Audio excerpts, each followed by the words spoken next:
Hey guys, welcome back to the channel. This is a story about what if Naruto has a snake and toad summon contract. Before I start, please support for more amazing content, and do consider subscribing to my channel and share this video with your friends. This is written by uzumakinamizakinaruto, and link in description and support writer.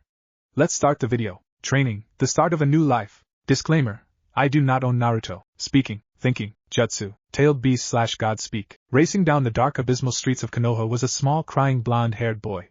He was running for his life while thinking, why do they always want to hurt me? He was pulled from his thoughts when he couldn't hear the sound of running feet, when he knew he was being chased. Raising his head, he stared wide-eyed and felt fear as he saw that he was surrounded by the angry villagers. A small young genin walked up to him as he cringed in fear, waiting for the blow that was sure to come. Moments later, the genin backhanded him, sending him falling to the ground. Once he hit the cold cobblestone road, the genin that hit him whispered in his ear, "Run while I hold them off." He looked at the genin incredulously, and with disbelief, until the genin threw down a few smoke bombs that would cover his escape. As he ran through the crowd of surprised civilians, he was mentally thanking the genin who undoubtedly saved his life. Sarutobi Hiruzen, the Sandaime Hokage, was looking out his office window at the celebrations. Today was October 10th, the 5th anniversary of the Kyuubi attack that had killed most of the shinobi population. It was also Naruto's birthday, 5-year-old who he considered to be like a grandson to him. Through the years he had tried to help the boy, by giving him money to live off of, an apartment. What he thought the best thing that he did for the boy was by passing a law that forbid people from speaking about how the boy was the Jinchuriki of the Kyuubi. This, however, did not stop the villagers, and some ninja from attacking and trying to kill the blonde. This was the day that the attacks were the worst, for it brought everyone's rage at the Kyuubi onto Naruto. Hiruzen sighed, wanting to go and protect the boy, but the council had found some papers that needed his immediate attention. Hoping that Naruto would be alright until he got there, he sat down and started going through the bane of all Hogages. After arriving to his apartment, Naruto stared wide-eyed in grief. His apartment had been broken into and trashed. All of his possessions and memorabilia had been destroyed. Too tired to clean his home, he just slumped down on his bed unconscious due to exhaustion. Mindscape. Naruto opened his eyes to see himself standing in the middle of a dark corridor that looked like a sewer. In the distance he could hear a large resounding growl. He was at first terrified, but then figured this couldn't be worse than what the villagers would do to him, so he started to walk through the dimly lit corridor. He felt like he was walking for hours until he found himself standing before a large iron gate with some large sheet of paper on it. Where am I? He thought to himself, utterly confused. As he walked closer towards the gate, a large inhuman-like roar resounded all around him. An enormous 50-foot-tall red fox appeared behind the gate, examining him. So my container has finally decided to grace me with your presence. Tilting his head to the side, Naruto asked, "Are you the Kyuubi?" He doesn't seem afraid of me. Interesting. Kyuubi transformed into a medium-sized 5 feet 4 inches woman with blood-red hair that went down to her knees. She wore a form-fitting black sakura blossom battle kimono. Just above her waist was red sash that wrapped around her body, and had a large dark blue bow with bells on the tips of the bow in her hair. Yes, I am the Kyuubi, however that is only my title.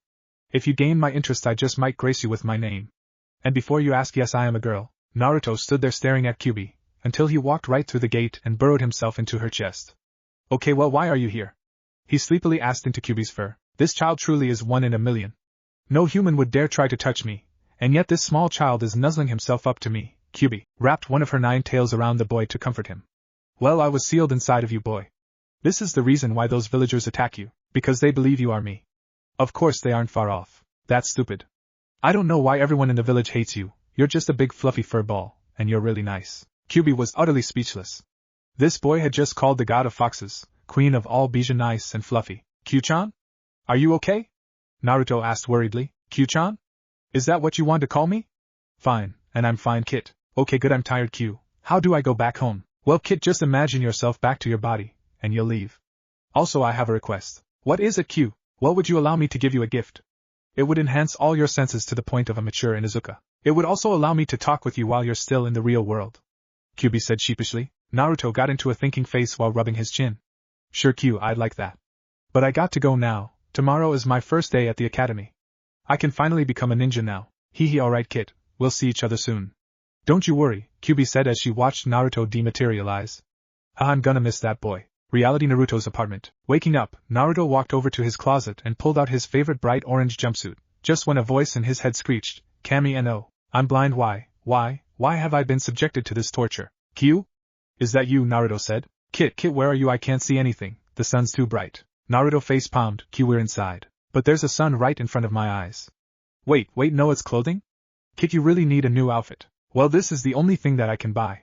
Besides, I like orange, Naruto said while putting on his jumpsuit. These mortals shall pay for their insolence, Kyuubi thought. After putting on his jumpsuit, Naruto raced out the door towards the academy.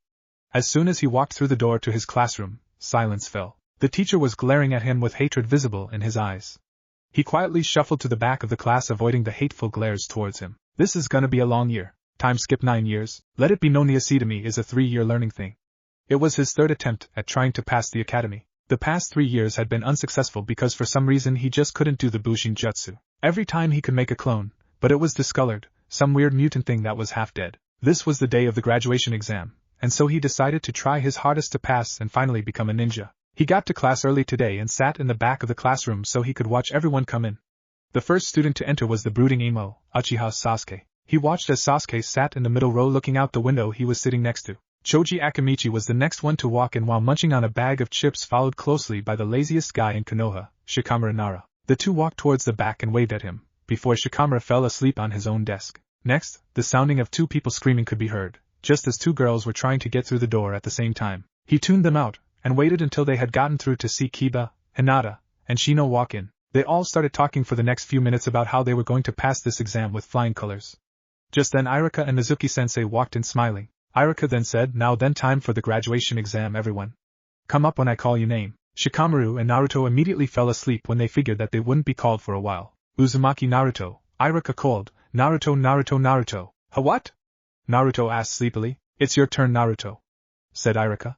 Naruto rushed down to the front of the classroom and yelled, "I'm ready." "Alright, please preform a henge," Irika ordered. He then transformed himself into the old man Hokage with his handcrafted pipe. "Good, now then please Kawarimi." Naruto then quickly Kawarimi with his seat in the back of the room.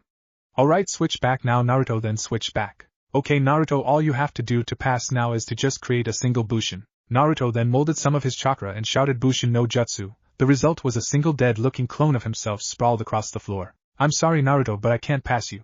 You'll just have to try better next year," Irika sighed. He really wanted Naruto to pass this year. He was like a little brother to him, and he wanted to help, but then he would be showing favoritism, and as a teacher he couldn't. "Irika, don't you think we could pass him? I mean, he did create a clone," Mizuki stated. Naruto then looked up hopefully at Irika. "No, we can't pass him. Everyone else was able to make at least 2 clones, while Naruto couldn't make a single one. I'm sorry, but I just can't pass him." Naruto sulked out of the classroom, and went over to swing on his favorite swing whenever he was depressed. He couldn't ignore everyone around him whispering, "Thank Kami that demon didn't pass. It should be killed before it can hurt anyone." Looking out the academy window, Mizuki was scowling at the young blonde. "That demon should be killed. I'll be the one to kill him and be considered a hero, but first he has to complete my task." Mizuki walked outside and put his hand on the boy's shoulder. Naruto looked around teary-eyed at Mizuki. "You know Naruto, Irika only wants you to be strong. If you really want to pass, there is a second exam, although it's a lot harder than the original one." "I don't care, I'll do whatever it takes. What do I have to do to pass?" Mizuki smirked and said, "Alright, there's a special scroll inside the Hokage's office. If you can get the scroll and learn one of the techniques from it without being caught, then you get to pass." And before he could finish, Naruto sped away to go and get ready to find the scroll. He figured that it would be easier if he would take it at night, when he wouldn't be spotted easily. Later that night, Naruto walked into the Hokage's office cautiously. He had spent the previous hour avoiding the careful gaze of the Umbu who guarded the Hokage tower, and had made his way into the office. When he opened the door, he was caught by the sight of Sarutobi Hiruzen, the Sannin Hokage. "Naruto, my boy, what are you doing here?" "Sorry Gigi," Naruto said as he performed some hand signs and shouted, "Orik no Jutsu." In a poof of smoke, a young almost naked blonde-haired girl poofed into existence, with only smoke covering her body. Hiruzen was immediately knocked out due to blood loss. The girl poofed and smoke completely covered her, and turned into Naruto. He then grabbed the scroll and ran off to where Mizuki told him to meet him. After he arrived in the forest, he noticed Mizuki-sensei wasn't there yet, so he decided to start to learn a technique. Unraveling the scroll, he read the first jutsu, Kage Bushin no Jutsu. "What, not another Bushin? Kit, it's a type of Bushin that requires a lot of chakra to use, and when you make a clone it's completely solid, so they can actually hit people," Kyubi said inside his head. "Oh cool, well I guess I should learn this one then." "Hold on Kit, copy some of the jutsu in there, so that you'll be able to learn them later on." For the next hour, Naruto copied down some of the techniques, and learned how to do the Kage Bushin no Jutsu. Just as he was about to learn another jutsu, Irika jumped down from the trees and shouted, "I finally found you Naruto." "Hee that you did," Naruto said while rubbing the back of his head. "I only managed to learn one jutsu, but that's enough to pass the test, right?" Irika stared at the blonde thinking, he has been training, I can tell by his tattered clothes, but what's this about a test? So he asked, "What test Naruto?" "The other test that lets me pass the academy that Mizuki-sensei told me about. He said if I could get this scroll, learn a jutsu, And come here, then I'd be able to pass. How come you don't know about this test, Iruka-sensei? Iruka was about to answer, when he heard a slight buzzing sound. Moments later he could see at least 5 kunai thrown straight at him, and Naruto. Taking out his own kunai, he blocked 4 of them, but one lodged itself in his calf. Iruka looked up to see Mizuki standing on a tree branch smirking. Mizuki, why are you doing this, you traitor? Iruka yelled. Naruto stood there trying to get over the fact that his sensei tricked him. Haha, what a stupid question. To get power, of course. Naruto, do you know why everyone hates you? Why everyone wants to kill you? Why you get beaten within the edge of your life? Mizuki shouted. No, Mizuki, it's forbidden. Iruka screamed, trying to stop Mizuki. It's because you're the Kyuubi. You're the demon fox that killed hundreds of people. You're the demon reincarnate, screamed Mizuki at the top of his lungs. The one thing he didn't expect from the boy was him laughing. Why are you laughing, you stupid demon? Haha, because you finally realized the truth, whispered Naruto, his eyes now blood red with slits. His fingernails grew to look like claws, and his whisker marks deepened. Time to die, you stupid prick. He then rushed Mizuki, going through hand signs and shouting, Kage Bushin no Jutsu. Instantly there were hundreds of fox like Naruto's rushing Mizuki and kicking the crap out of him. Iruka stared wide-eyed in fear of what Naruto was. After leaving Mizuki hanging on to life by a mere thread, Naruto walked over to Iruka while changing back into his normal form. Haha, I scared Mizuki team good, didn't I, Ototo? Naruto said with a genuine smile on his face. And Naruto, how long have you known about the Kyuubi being inside of you? Iruka asked, somewhat afraid of the answer. About 3 years now. The furball isn't that bad really. I'm alright. Well, good work in stopping Mizuki from getting the scroll. Come over here and close your eyes. Naruto then walked up towards Iruka with his eyes closed. He then felt some weight on his forehead. Iruka said, Alright Naruto, you can open your eyes now. He then opened his eyes and saw that Iruka's headband was not on his head. He ran and hugged the life out of Iruka, mumbling thank you over and over again into his chest. How about we go get some Ichiraku ramen once we finish talking to the Hokage? Yeah. Woohoo. Ramen. Let's go. Shouted Naruto, who was already barreling towards the Hokage tower with the scroll on his back. Sighing, Iruka jumped after Naruto to speak with the Hokage. Naruto walked into the Hokage's office and said, Hey Gigi, I think I need to talk to you. Along with the Hokage, he also saw that there were 2 other old people flanking him, whispering in his ear. Naruto. Yes, we do need to speak. The Hokage said in a serious, reprimanding voice. Well, what do you want to know then? First of all, I need to congratulate you on defeating Mizuki and protecting the Forbidden Scroll. That scroll contains all of the forbidden jutsus of our village, and it is incredible that you were able to learn one in only an hour. Yes, I saw everything, but what we need to talk about is how you know about the Kyuubi. Sarutobi said. The 2 elders stood behind him, glaring at the young blonde, wanting an explanation. Well, I guess it all started about 3 years ago, when I had exhausted myself from running away from the villagers that I first talked to Q. She told me that she just wanted to talk to me, and has been giving me encouragement, and she's not really mean at all, Naruto stated. The elders and the Hokage gawked at him. Wait, you talked to the Kyuubi, and Seichi hasn't tried to take over you? Nah, Q is cool, a good friend. Well, if that's all Naruto, then you may go now.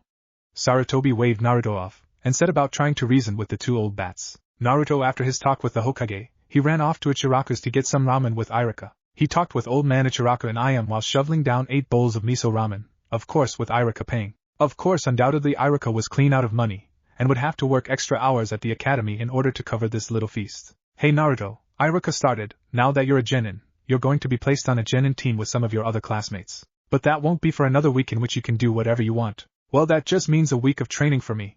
Hell yeah, I'm gonna be awesome. I'm gonna start training now, by Iruka-sensei, Naruto shouted as he was running off to training ground 7. Hey kid, once you get there make a Kage Bushin, and I'll explain what to do afterwards, Kyuubi stated. Alright, Naruto said.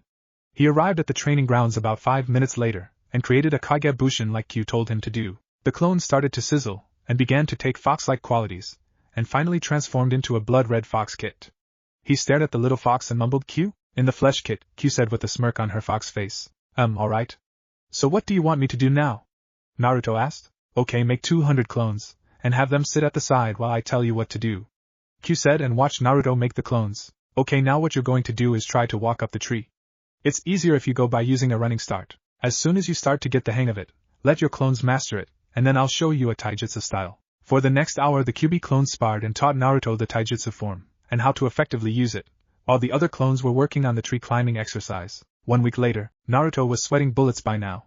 Q was driving him into the ground learning the style literally. The style that he was using was called the hummingbird style, which was a dead style. When he asked Q how she knew it, Q just scoffed him off, saying she fought the guy who invented it a couple years ago. The Kyuubi clone also got into this stance and charged him. His arms were a blow that anticipated each move, blocking and throwing off the punches sent towards him. He ducked and shot his open palm upwards into the clone's face, launching her into the air. He jumped up above the clone and slammed his heel into the back of the clone's head, ending in her spinning towards the ground. The clone hit the ground and created a 5-foot crater, but he wasn't done yet.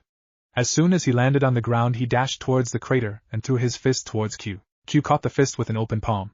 Q twisted his arm and sent him on the ground with her foot on his back. Well, you've made great progress, for only a week of training and learning it. Well, when you have an amazing sensei, and my awesomeness, it's no surprise that I'd learn it quickly, Naruto said while smiling. Baka, learn some humility, will ya? Q chuckled. Yeah, sure, maybe when you die. Naruto joked and started laughing, until he saw the melancholy look on Q's face. Q, you alright? Yeah kid, I'm fine, but you know I'm old, death is on my doorstep, Q mumbled quietly. Anyways, today you're going to get your team. Who do you think you'll be paired up with? I don't really know. I don't know where I would be able to fit in. Naruto pondered. Well, you'll find someone, kid, and you better get a good sensei, not like some lazy ass who reads porn all day. Haha, I don't. There are any teachers who do that. You'd be surprised, kid, you'd be surprised. He then set off towards the academy, excited to finally become a full-fledged ninja. He walked in to see almost everyone already in their seats, talking anxiously amongst each other. The seat that was open was next to Sasuke, so he decided to just next to the brooder. He soon found that to be a terrible mistake, when 2 annoying girls walked up right in front of him. Get lost, Naruto Baka. I'm sitting next to Sasuke-kun, the pink banshee, Sakura screeched. Like hell you are, forehead, I'm sitting next to him. Shut up, Pig, forehead. This continued on for a couple of more minutes, until he figured it just wasn't worth it, and moved to the seat behind him alone. Sakura was then able to take her seat next to Sasuke, which left Ino to take a seat next to him. Hey Naruto, how's it going? Ino asked. It's alright, I guess. Why are you talking to me though? You've never really said hi to me before, Naruto questioned. I don't know, I guess I never really talked to you because I always wanted Sasuke's attention, and he doesn't even acknowledge I'm there. So I decided to broaden my gaze, and I'd like to be your friend. Ino said cheerfully. Hey, I'd like that, Ino-san.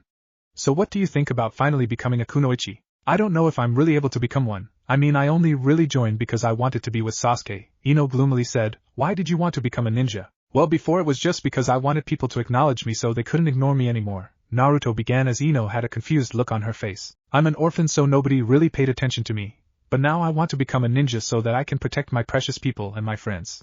Ino was at a loss for words. He considered her a friend already. Just as she was about to say something, Iruka walked in and started announcing teams. Team 7, Uchiha Sasuke, Haruno Sakura. Sakura squealed in excitement, and Uzumaki Naruto. What, no? Naruto stood up and shouted. That's your team, Naruto, and your Jounin sensei will be Hatake Kakashi. Now sit down. Naruto did so, mumbling something like stupid system putting me with Sasuke team. Team 8 will be Aburame Shino, Hyuga Hinata, and Inuzuka Kiba. Your Jounin sensei will be Yuhi Kurinai. Kiba jumped out of his chair with his fist pumped in the air. Right, moving on. Team 10 will be Yamanaka Ino, Akamichi Choji, and Nara Shikamaru, and your sensei will be Saratobi Asuma. Now then, wait here for your own sensei, and then nope, that's it. Ja-ni, Iruka said, jumping out the window. It had been 3 hours and every other team was already gone with their own sensei, while Team 7 was still waiting for their sensei. Naruto had gotten bored, so he started twiddling a kunai in between his fingers, waiting in anticipation for his sensei. Just as he felt like he was about to die of boredom, he noticed a slight shimmer in the far corner of the room. He got out another 2 kunai and flung them at that spot near the wall. Naruto Yubaka, what the hell did you do that for? Sakura screamed. Just look, Naruto said calmly as the kunai which were about to hit the wall vanished. Sakura stood with her mouth agape, and even Sasuke had his eyebrow raised. Out of the corner walked a man with silver spiky hair with a mask covering his face, and some book in his hands. Hello, I'm Hatake Kakashi, and I'm your Jounin sensei. Meet me on the roof, the man now known as Kakashi said as he disappeared in a swirl of leaves. Sasuke and Sakura started to walk towards the door when they noticed Naruto wasn't following. Come on, dope, Sasuke said. Yeah, well, I'm already their team, Naruto said as he burst into smoke, leaving Sakura and Sasuke with an amazed look on their faces. Up on the roof, Kakashi was giggling while reading his little orange book. Just as he was turning the page, a kunai hit his book dead on the center, impaling it on the opposite wall. He then saw the little blonde kid standing next to his precious. Naruto's eyes were blood red with slits as he told Kakashi, I really hate perverts. Luckily you're not a pervert, right, sensei? Kakashi stood there amazed, and could only nod dumbly. He hadn't even sensed the kid or the kunai until it was too late. Who the hell is this kid? I never even sensed him. Am I losing my touch? No, that's not it. He's had years of practice hiding in the shadows from the villagers and umbus since day one. Good sensei, because I'd hate to let my little furry friend have some fun with you, Naruto said coldly while holding the copy of Ika Paradise. That was just when Sasuke and Sakura walked up to see Kakashi on his hands and knees begging for his precious. Naruto laughed and threw the book towards Kakashi, who caught it with care and cuddling it, mumbling, It's alright, my precious, I'll protect you. Sakura and Sasuke face planted at this, but quickly regained their composure as well as Kakashi. Right, well, why don't you all tell us about yourselves then? Kakashi suggested, still cuddling his precious book. Why don't you start, sensei? Sakura asked. Very well, my name is Hitaki Kakashi. My likes are none of your business. My dislikes are people who dislike my books. Kakashi started while glaring at Naruto, who only smirked. And my dream, nah, I don't feel like telling you. All we got was his name, and his dislike of pervert haters, Sasuke thought. I wonder what books he's talking about, Sakura pondered. I wonder what prank I could play on him, Naruto thought evilly. Alright, you brood, your turn, Kakashi ordered. My name is Uchiha Sasuke. I don't have any likes. I don't have any dislikes. And my dream, no, my ambition is to kill a certain man. Sasuke said with a bored tone. Oh, Sasuke-kun is so cool, Sakura thought. Right, you Pinky, your turn, Kakashi stated. Hi, my name is Hirono Sakura. My likes are, she looked at Sasuke and squealed. My dislikes are people who make fun of my forehead and Naruto baka. My dream is, she looked at Sasuke and squealed again. Right, Sunshine, you're up, Kakashi said, smirking at the nickname he made up for the blonde. My name is Uzumaki Of course some people call me by a different name. Kakashi looked down at this. My likes are training, my precious people, and ramen. My dream is to become the greatest ninja in the world, and to find out who my parents are. Naruto said with a smile on his face. So I got an emo hell-bent on revenge, a fangirl, and a semi-normal misunderstood kid. Great. Kakashi thought. Alright, go to training ground 7 at 7:30 in the morning for practice. Oh, and don't eat breakfast unless you want to see it again over the training ground. Well, ja-any, Kakashi said as he shoo-shined away. The soon-to-be team walked away towards home. Naruto started walking after Sasuke when Sakura asked, Why are you going with Sasuke-kun? You don't live near him. Well, I actually live on the way to the Uchiha complex, so I have to go this way, so yeah. And I'm not walking with the team, I'm walking in front of him. It's like he's my own lackey. Naruto said with a smirk. Over the next few blocks, Naruto and Sasuke walked in silence until they reached this shabby old apartment complex, and Naruto said, Alright Sasuke, I'll see you tomorrow. Sasuke looked at the complex, and back at Naruto with an incredulous face. You live there, Naruto? Yeah, this is where I live. Well, bye. Naruto then ran off into the apartment building, leaving Sasuke in his own thoughts. He then left off towards his own home. The next day, 7:30 at training ground 7, Sasuke walked into the training ground to only see Sakura sitting underneath a tree, shielding her from the sun's fiery gaze. Was Sakura, where's Naruto and Kakashi-sensei? I don't know, they haven't shown up, but now we can spend some alone time together, Sasuke-kun. Sasuke mumbled and sat down under a different tree. 3 hours passed with neither the dobe nor his sensei even showing their faces. He could barely tell, but out in the distance he could see two figures walking towards them. When the figures came into view, it showed his sensei Kakashi walking with Itachi. Filled with rage, Sasuke pulled out a kunai and charged them, screaming, Itachi, I'll kill you! Just as he reached the two, Itachi lifted his hand and stopped the kunai with a finger, and then bitch slapped Sasuke into a tree. When Sasuke got up, he saw Itachi with a smile on his face, and Kakashi snickering. He was about to ask, what the fuck are you two laughing about, just as Itachi disappeared in a puff of smoke, revealing Naruto on the ground laughing his ass off. Ha ha ha ha ha, you should have seen your face, ha ha ha, priceless. Naruto said in between laughing. Haha, that was funny, Naruto, but now's not the time for laughing. You all have a test to take. Kakashi said sternly. Naruto, Sasuke, and Sakura all lined up in front of him and eagerly waited for the test. Well, this is the real genin test to see if you're worthy of being a ninja. The other test was just to weed out the people who wouldn't be able to handle it. Now this is like a survival test. I have 2 bells, and the person who doesn't get a bell by the time the timer rings has to go back to the academy. Any questions? Kakashi explained. The 3 would-be genin just stood there wide-eyed, trying to comprehend that they were supposed to get past the jounin to get a bell on his hip. Good, now scatter, Kakashi said as he put away his precious book. He didn't want Naruto to hurt her again. The genin all jumped away and hid themselves within the forest. Well, at least they know how to hide themselves properly. Of course I still know where they are, but still a good attempt, he thought to himself. Might as well test them now. He then went straight towards the area where Sakura was and came up behind her and said, Lesson 1 Genjutsu, as he performed a few hand signs. Sakura found herself still hiding in her little bush, until she saw Sasuke come stumbling out from a few trees with kunai and shuriken jutting out all over his body. He said, Run Sakura, Kakashi's insane. She then screamed and fainted. Wow, and she was supposed to have the most talent with Genjutsu, pathetic. Kakashi thought to himself as he set off to test Naruto. As he was jumping through the forest, he stepped on a wire. Oh shit, he thought as tens of kunai and shuriken launched themselves at him. He quickly kawarimi with a log, narrowly avoiding from being turned into a pincushion. What the hell, I didn't even notice that trap. Not even Sasuke would be able to make such an amazing trap. Then who Naruto? He thought as he ran off towards Naruto, being more cautious this time. Soon after, he noticed a slight sparkle on the ground, and saw another trip wire. Let's see what this trap does. He then threw a kunai at the wire, and saw that instead of kunai and shuriken, there were long katanas that shot up from the ground along the wire. Damn, these are some really good traps. Naruto definitely passes in stealth and trap making. He set off and found Naruto sleeping under a tree. Seems too easy to me. He's got to have some kind of trap protecting him. Well, I can hit with one of my genjutsus from here, so might as well. Sayaka Akumu, worst nightmare, Kakashi whispered softly. He watched as Naruto stood up and held out a book. He stared at Naruto with fear and looked down to see that his precious wasn't in his pouch. He looked as Naruto held out a lighter just underneath his precious book. He desperately hoped it was a genjutsu and tried to release it, but to no avail. Falling to his knees, Kakashi started crying as he watched his precious book burn. When his precious was turned completely into ash in the wind, he let out a blood-curdling scream as he passed out. When he woke up, he saw that Naruto was still sleeping underneath the same tree. Confused, he looked into his pouch to see to his surprise that his precious book was there unscathed. But how I saw you burning my precious. Simple sensei, no genjutsu affects me since I have 2 chakras within me. I can cancel the genjutsu and fire it back on my opponent who doesn't have a chance of dispelling it since the other source isn't real chakra. I would have thought you know that, Naruto said with his eyes still closed. Alright then, may I test your ninjutsu then? Kakashi more demanded than asked. You may do as you wish, Naruto said with his eyes closed as 20 Kage Bushins appeared looking bored. You didn't even use hand signs, Kakashi said slightly amazed. Well, when you're truly good you don't need hand signs, Naruto said as the clones all pulled out 2 kunai. Kakashi set into a defensive stance and pulled out his own kunai. He watched as all the clones threw their kunai and shouted all at once, Kage kunai bushin no jutsu. The 40 kunai now turned into 400. Kakashi stared in shock, and barely managed to block all of the kunai. We're not done yet, all the clones shouted, Futon, Irai Kaze Taifu, Great Wine Typhoon. The clones sucked in a large breath and shot out 20 miniature wind hurricanes at Kakashi. Kakashi barely had time to bring up an earth wall to protect himself. The wall wasn't enough, but it took the majority of the damage. He was only blown back by the force of the wind. Naruto, I've never seen such a jutsu, what was that? Kakashi asked, getting up only to see all of the clones gone and the real Naruto knocked unconscious. Oh well, I'll just ask you later then. Now to test Sasuke, where is that kid? Kakashi asked himself while running off to find where Sasuke was. Sasuke was sitting in a tree watching the entire fight, and had come to the conclusion that they wouldn't pass. He jumped down off the tree and ran towards Naruto, shaking him awake. What? Team? Where's Kakashi-sensei?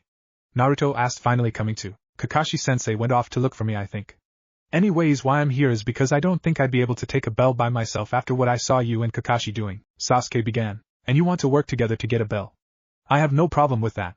But shouldn't we get Sakura to help us as well? It heighten our chances of at least getting 1 bell. Naruto interrupted. Sure, let's go look for her, Sasuke stated as he and Naruto were jumping through the trees to find their teammate. Hey Naruto, were you the one to set up all those traps? Looking over at Sasuke looking confused. Of course I did. Who the hell do you think made those? Shut up, Doe. Anyways, do you think you could set a few of them up for when we're about to confront Kakashi-sensei? Sasuke requested. Sure, it won't take very long. I'll start once we find Sakura. Kakashi was jumping through the trees trying to find where his students were, but then decided to just read. With his orange book in hand, he jumped down on the ground and began walking while reading. Time for the test was almost up, and he thought to himself, another team failed, and I had thought they'd had the most potential. He walked into a clearing and saw a small trip wire underneath some leaves. He quickly stepped over the wire only to trip over a different wire. The ground under him suddenly fell apart, and he started to fall into a deep hole. Acting quickly, he grabbed onto a root jutting out from the side of the hole and pulled himself up only to find Sasuke, Sakura, and Naruto forming a triangle around him. I guess they finally figured out the test. The 3 soon-to-be genin flung 2 shuriken each towards Kakashi, who jumped out of the way of all the kunai. What he saw next surprised him to no end. He saw Sasuke in his family Uchiha Taijutsu stance, Sakura in the Taijutsu stance taught in the academy, and Naruto in his old sensei's famous hummingbird stance. He could only stare as he saw Sasuke throw a feint to his left, which he dodged, and got hit by the real punch to the ribs. As he was reeling away from the hit, Naruto kicked his foot, sending him off balance, and punching him in the chest, sending him flying to the ground. Just as he was about to retaliate, the timer on his hit rang. Alright, well, you guys all failed since you couldn't get the bells, Kakashi smiled. I think we got the bells, sensei, Sakura said while holding the 2 bells. He looked down to see Sakura holding a bell, and Sasuke holding another one, which Sakura just threw to him. Well, Sakura, Sasuke, I guess you pass. Naruto, I'm sorry, but you're going to have to go back to the academy, Kakashi said, hoping the others would find the real meaning of the test. Unfortunately, Sasuke and Sakura went over to a tree and sat down to rest, leaving Naruto behind. Sensei, I know that you're most likely going to fail us since this test was a test to see if we would work well together. Of course, I have a proposition for you, if you'd like to hear it. Naruto stated, earning a look of interest from Kakashi, who nodded in approval. Well, firstly, you could pass us, and just do some missions to see if we can work well together on missions, and before a dangerous or high-ranking mission arises, you and Old Man Hokage can decide if we should stay a team or not. Option 2 is if you don't pass us, I'll burn your book, Naruto said while holding Kakashi's little orange book. Kakashi tried to snatch the book out of his hands but he missed. This is going to belong to me, until you formally pass our team in front of Hokage-sama. Alright Naruto, fine I will, if you tell me what taijutsu style you were using was. Kakashi said. Alright, that fair enough, Naruto began as he put the book in his own hip pouch. It's called the Hummingbird. I don't know who invented it though, but it was said to be a dead taijutsu form so I decided to learn it. Kakashi stood shocked as he began to realize that Naruto truly did know his sensei's taijutsu style. Thanks Naruto, I don't know where you learned that, but it's very powerful and unique. He then jumped away to inform the Hokage of what happened. Hokage's office. Sarutobi Hiruzen the Sandaime Hokage sat at his desk quietly listening to the Jounin talk about their teams.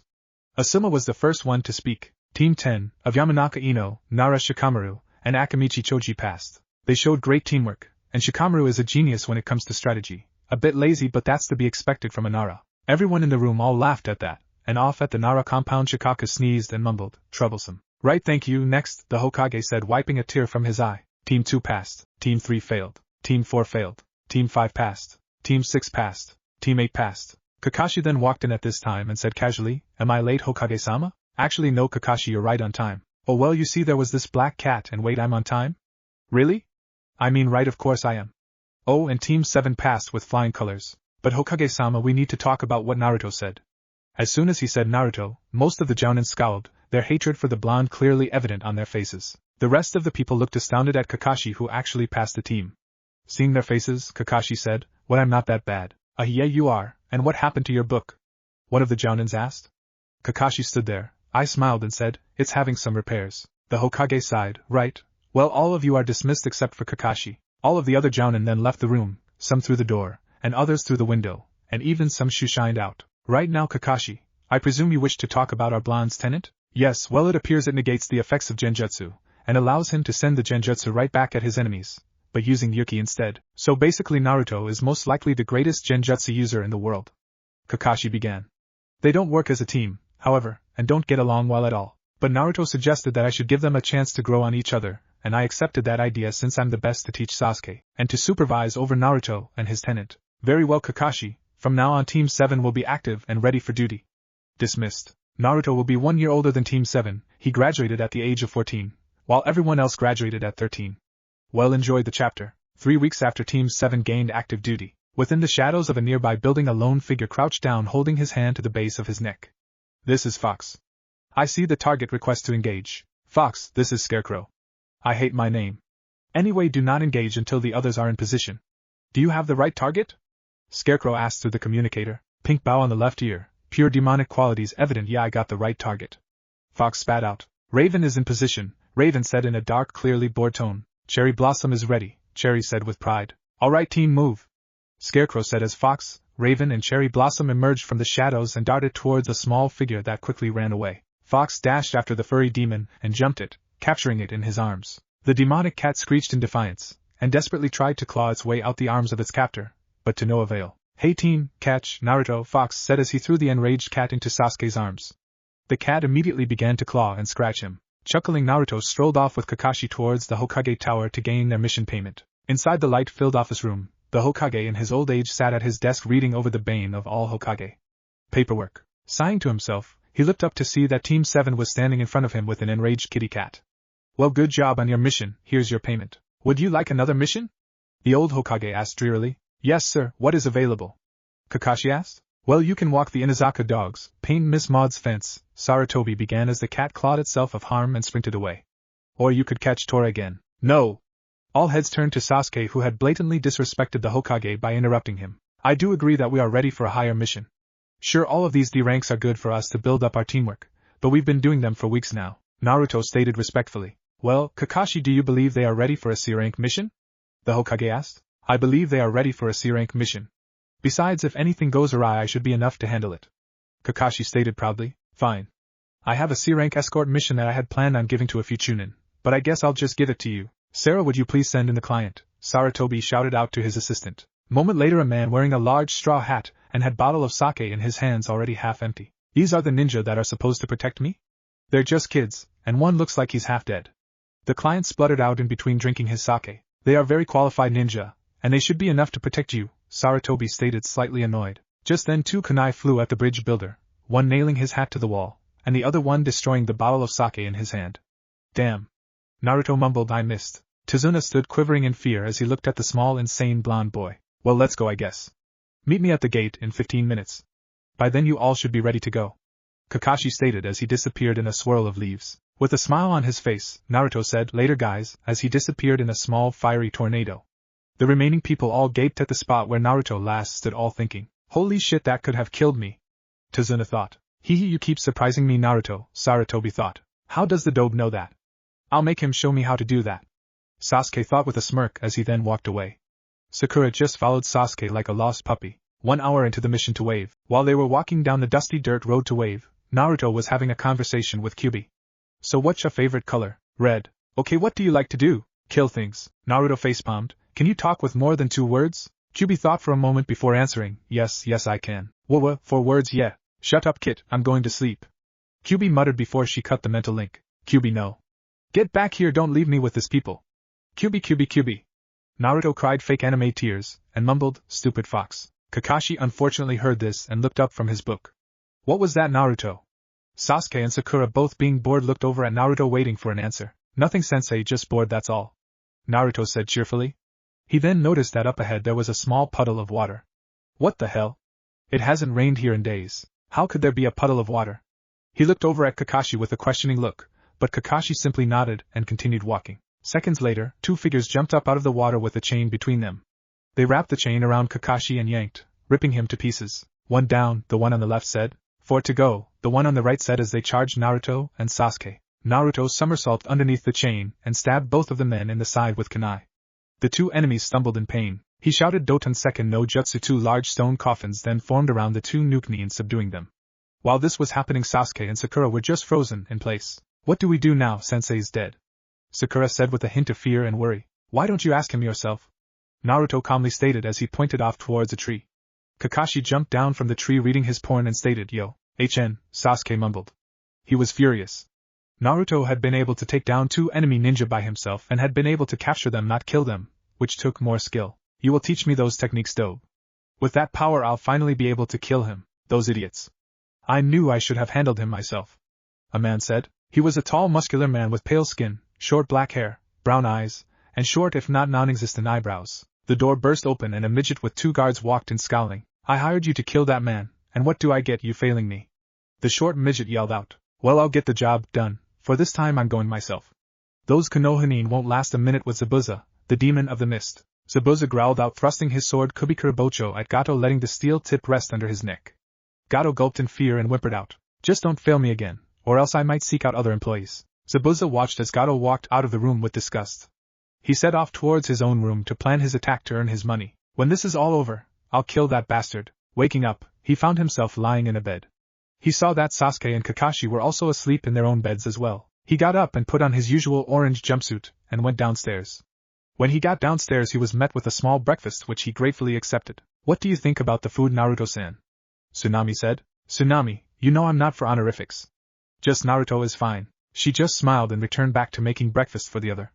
When he finished his own breakfast, he balanced the silverware over his fingers using his chakra. Q had told him since he had a lot of chakra, he would need a lot of control, so that he would be able to effectively use his massive chakra reserves to his advantage. He was experimenting off of the leaf spinning exercise, which would allow him to hold leaves on your fingertips using chakra to keep it afloat. Since he was bored, he told Tsunami that if his team woke up that she should tell them that he was out training.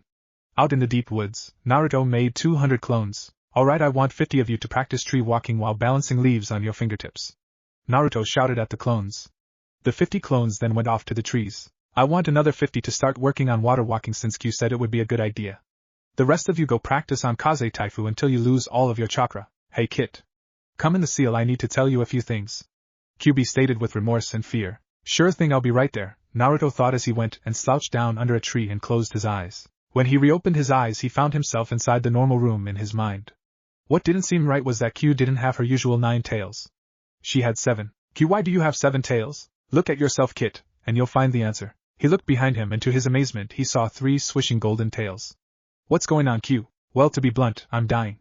As for the 2 tails that you now have, well, you're turning into me technically. The seal that was placed on you is taking my Yuki and making it your own. You now have 2 tails of my Yuki, and an entire tail of regular chakra. That's impressive, Kit. Within a couple of years I will die and all of my power and memories will be yours.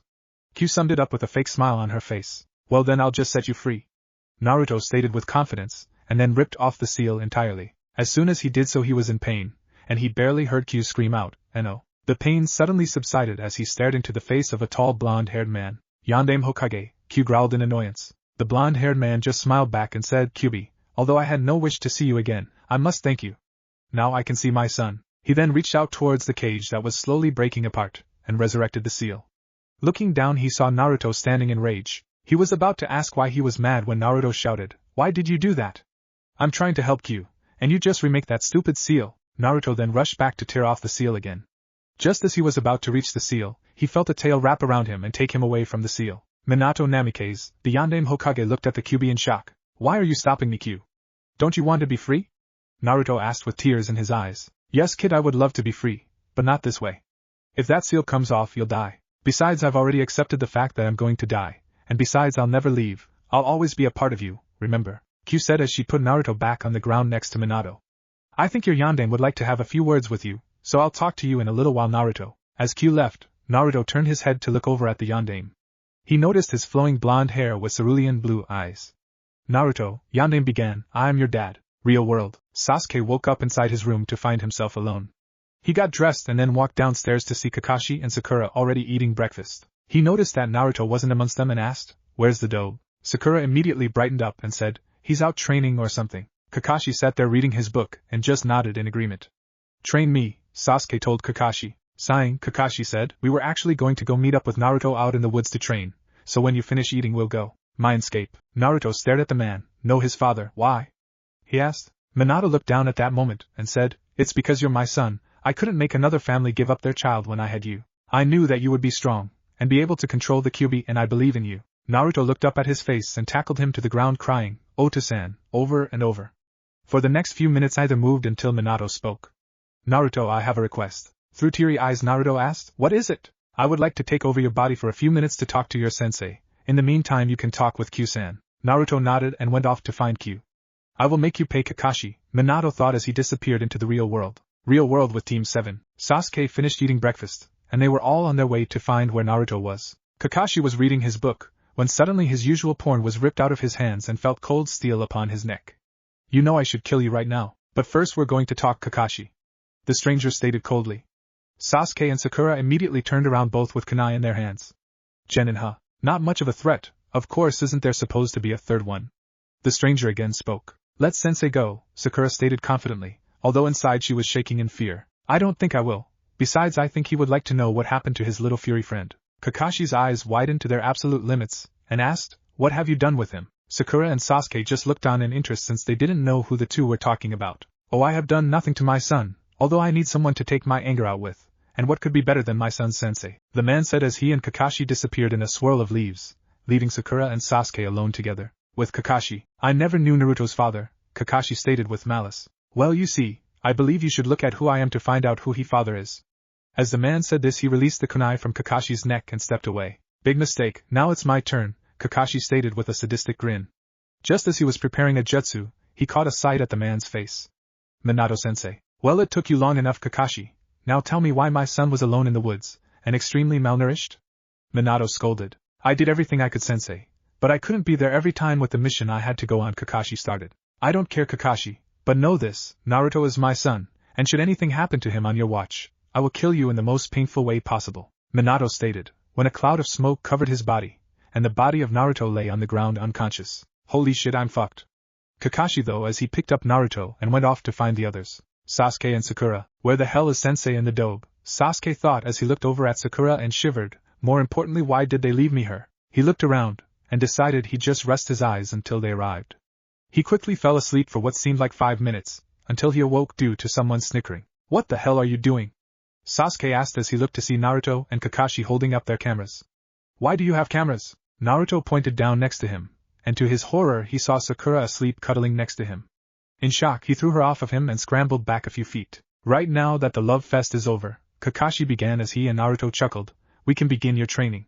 "Alright, now then you're going to be climbing trees." Sasuke and Sakura looked at him confused, while Naruto was just yawning. Could he already know this exercise? Kakashi thought to himself. Perhaps I just said it wrong, you'll be walking up the trees like this. He then walked up to the tree, and started walking up and down on, just using his feet. Sasuke, being the power-hungry freak that he is, said, I want to know jutsus, not how to climb stupid trees. Look team, if you want to know how to use jutsu without a lot of chakra, you need to practice your control, like using your chakra to climb this tree, or water walking. Sensei, I already know this exercise, what should I do? Naruto told Sasuke and then looked at Kakashi. How about you teach Sakura and Sasuke how to do the exercise? Kakashi suggested. My clone can do that, Naruto stated lamely as he made a shadow clone. Can I have my affinities tested instead? Sure, come over here while Sakura and Sasuke work on the exercise. Kakashi then went over in a clearing and pulled out a slip of paper. Now then just pump some of your chakra into the paper, and it will tell you what your affinity is. If it is split in half, then your affinity is wind. If it crumbles into dust, it is earth. If it catches on fire, then of course it's fire. If it gets wet, your affinity is water, and if it crinkles up, then your affinity is lightning. Kami, that was a mouthful. Naruto grabbed the card, and pumped a small amount of his chakra into it. To his and Kakashi's surprise, the card split in fours, one corner crumbled to dust, one caught ablaze, one got soaked, and the other corner just disappeared. After getting over the initial shock, Naruto rewatched the card come back together, and then resplit. Kakashi, what does this mean? Damn, this kid has 4 affinities, and 2 I've never even heard of or seen before. Kakashi thought. Well, I'm not really sure, Naruto, but it seems like you have some strong affinities for wind, water, fire, and earth. I'm not sure what those other 2 were though. I might be able to explain it to you better, Kit. Q said in his mind. Okay, what are they then? Naruto asked. It seems you are truly an interesting person, Kit. Those last 2 things you saw, well, they were space and time. The only ones who have ever used those elements are the kamis, and I've never heard of a human or a demon ever possessing them before. This needs more investigation. Oh, and don't tell your sensei about me yet. We don't know how he'd react, so just act dumb. Q stated and then left to think. Well, I guess I'll just work on my wind element then. See ya around, Kakashi, Naruto said and ran off into the trees. So Q, do you know how I learn how to use my time and space element? Naruto asked as he was jumping along the trees. Kid, I have no idea. But you got to get out of here fast. There's something out there that smells like trouble. You gotta get out of here and fast. Why, I don't see anything wrong, Naruto thought as he almost collided into a pillar of dark black flames. Holy shit, he thought as he just narrowly jumped past the pillar of flame. He jumped onto the next tree and pulled out a kunai in his left hand. The black flames subsided, and out came a 5 feet 9 inches woman dressed in a cloak of flames. Hello, Naruto-kun, we have much to discuss, so you'll be coming with me. Within a blink of an eye he found himself unconscious and felt himself being taken somewhere. Who the hell are you, Kit? Q thought to herself. With Sasuke 2 hours later, how the fuck does the dobe know this? That idiot probably just lied to sensei so he could learn some jutsu. Even that fucking clone of his left me with that stupid banshee, Sasuke thought to himself. He had been trying to complete this stupid exercise for nearly an hour, and he hadn't even made it up halfway. Sasuke-kun, look at me, I did it! Sakura yelled proudly from the top of the tree. Yes, Sasuke-kun will love me for this. To her surprise, Sasuke looked at her with pure rage. I don't understand, isn't he proud of me? Sasuke looked up and saw that Sakura indeed had made it up to the top of the tree. In his rage he was just about to fling a kunai at her when Kakashi appeared reading his book as usual. Where's the dobe? I don't know, probably training, Kakashi lamely stated without looking at him. HN whatever? Sasuke mumbled. So how are you guys doing on the exercise? Kakashi asked. Kakashi-sensei, I made it to the top, Sakura shouted from up in the tree. That's great, Sakura. We'll do some more tomorrow since it's late, Kakashi began as he felt some air moving behind him and a slight screeching noise. Everybody duck, he yelled as a large cleaver came spinning towards them that would have taken off their heads and impaled itself on the tree Sakura was standing on top of. Copycat Kakashi, no wonder the demon brothers had trouble with you. This time the old man dies, the man who had thrown the cleaver said in a stoic voice. Zabuza Momochi, demon of the hidden mist. I wonder how well you actually fight, Kakashi stated and got into his usual taijutsu stance. Hee, so you have heard of me yet? Well, I'll make sure nobody hears from you again, Zabuza stated as he rushed forward. With Naruto. Where the hell am I? Naruto thought. He woke up inside his mind and went to search for Q. He found himself looking into the gates where they usually were, but now they were wide open, and Q wasn't there. Q, where are you? Naruto asked. QB won't be speaking with you right now, but we need you to wake up. I released QB for now since we need to speak. A voice echoed around the room. Naruto willed himself to wake up for real, and found himself lying on the floor surrounded by a circular table with 6 people sitting around him. Where am I? He asked. A man directly across from him with a dark black and blue cloak with the kanji of death on his robe said, You are in Kami's real, human, and you have been graced to be amongst us. You may know me as Shinigami. Hello, Naruto-kun, I told you, you were special, didn't I? Q laughed from her seat directly behind him. Q, how are you out of the seal? He asked. Allow me to explain, Naruto-san, Shinigami said. You see, your father summoned me, and it was my power that worked the seal on your stomach, so I released Kyubi for the time being. However, I can't fully remove her from your seal. Okay, so wait, why am I in the realm of the kamis again? Haha, such a child always asking questions. Oh, the mind of a child, so free and untainted by the evils of the world. Boomed out a smaller man sitting next to Q. Ah yes, forgive me, young one. My name is Susanoo, god of storms. Right. Still, you guys haven't told me why I'm here. Naruto stated, getting slightly angered. Ahem. Shinigami coughed. Naruto, you are special. When you found out and proved that you had control over time and space, we knew that you were destined to live amongst us, so essentially you're immortal. With this being said, we need to find out what job should suit you. I, along with my friends, have decided, since you and Kyubi are friends, that you should be the Kami no Kitsune. You will be known as the god of the foxes, and since your name means maelstrom, you shall also have almost absolute control of the wind. Wow. Naruto said as he slumped down on the ground. The woman that he saw before he found himself here walked over to him and pulled him into a hug. She held him in his arms for what seemed like eternity while it was only a few minutes. Naruto-kun. I have seen your life, and I am appalled at the cruelty of humans, but you are incredible to be able to withstand all of their hatred. My name is Amaterasu, and I am the goddess of fire. I want you to know, Naruto, we are your family now, and we will never leave you. Thank you, Ama-chan. Naruto began, causing Amaterasu to blush. Shinigami, can you bring back my Ota-san? This caused all of the other kamis to chuckle at the nickname. Shinigami stared in shock as he heard his new name. Boy, I am not that old. Kami is older than me. He felt punched to the face and was sent all the way across the room. Shut up, little brother, Kami said with a smile on her face. Shinigami muttered something like stupid powerful sisters. I'm sorry, Naruto. I can't bring your father back to life. It was his time to go. Naruto looked down and mumbled, okay, I understand. So when am I going back? Susanoo looked at Naruto and said, you will return in a few minutes. I must tell you though, being immortal can be a blessing, but also a curse as well. I will give you one of my katanas. With it you will be able to destroy any other blade, and by just a swing, seal anything. Kami stepped forward and said, Naruto-kun, I give you my knowledge and hope that you will use it to better understand. She placed her hands on his head and with a pulse of chakra sent all her knowledge into his brain. Shinigami stood behind him and placed a hand on his shoulder. Naruto, I am sorry, but Kyubi will be sealed within you. Since she was sealed using my and your father's powers, she must remain in the seal. A man who sat in the corner the entire time walked up to him with a smile. He was 6 feet 11 inches and had a swimmer's body with long dark brown hair. Hello Naruto, my name is Yami, and I'm Kami's brother as well. I give you my mischief in hopes that you'll prank the shit out of people. Naruto stayed in the center of the circle, finally beginning to understand what a family is like. Before he was about to leave, he was wrapped into a large hug by Amaterasu. Now you didn't forget about lil ol me, did you, Naruto-kun? Anyways, I give you the power of suggestion. With this you will be able to almost manipulate people to your will. However, this only works on the weak-minded, so be careful. Goodbye, Naruto-kun. With Kakashi and Zabuza, the two had been trading blows for over a half an hour. With Kakashi constantly weaving between the sword strikes and trying to land a few hits, he finally landed a solid kick on the back of Zabuza's head and found that it dispersed into water. Shit, Mizubushin, Kakashi thought as he rolled out of the way of another slash. I can see why you're in the bingo book as an A-rank ninja. Sharingan no Kakashi. Zabuza stated with his sword slung over his shoulder, but I wonder how you'll do without your precious Sharingan. Hidden mist jutsu. A thick mist rolled in and obscured all sight. Shit, I can't see anything. Kakashi thought. He rolled forward, just barely missing a sword strike that would have cut his body in half. Good, Kakashi, but can you keep up? Zabuza stated. Zabuza charged him, and he barely dodged the blade as it cut through his flak jacket. Pulling out a kunai, Kakashi rolled and thrust the kunai up into Zabuza's gut only for it to turn into another Mizubushin. Shit, he thought as Zabuza was going through hand signs in a blink of an eye and shouted, Suiton, Water Dragon Bullet. A 20-foot water dragon rose from the nearby stream and went straight for Kakashi. Doton, Earth Dragon Bullet, Kakashi shouted as he finished the necessary hand signs, and an Earth Dragon rose and cancelled out the water dragon. The mist faded and showed Kakashi and Zabuza heaving from exhaustion. Kakashi dodged a kunai thrown by Zabuza by sidestepping it and catching it in the air.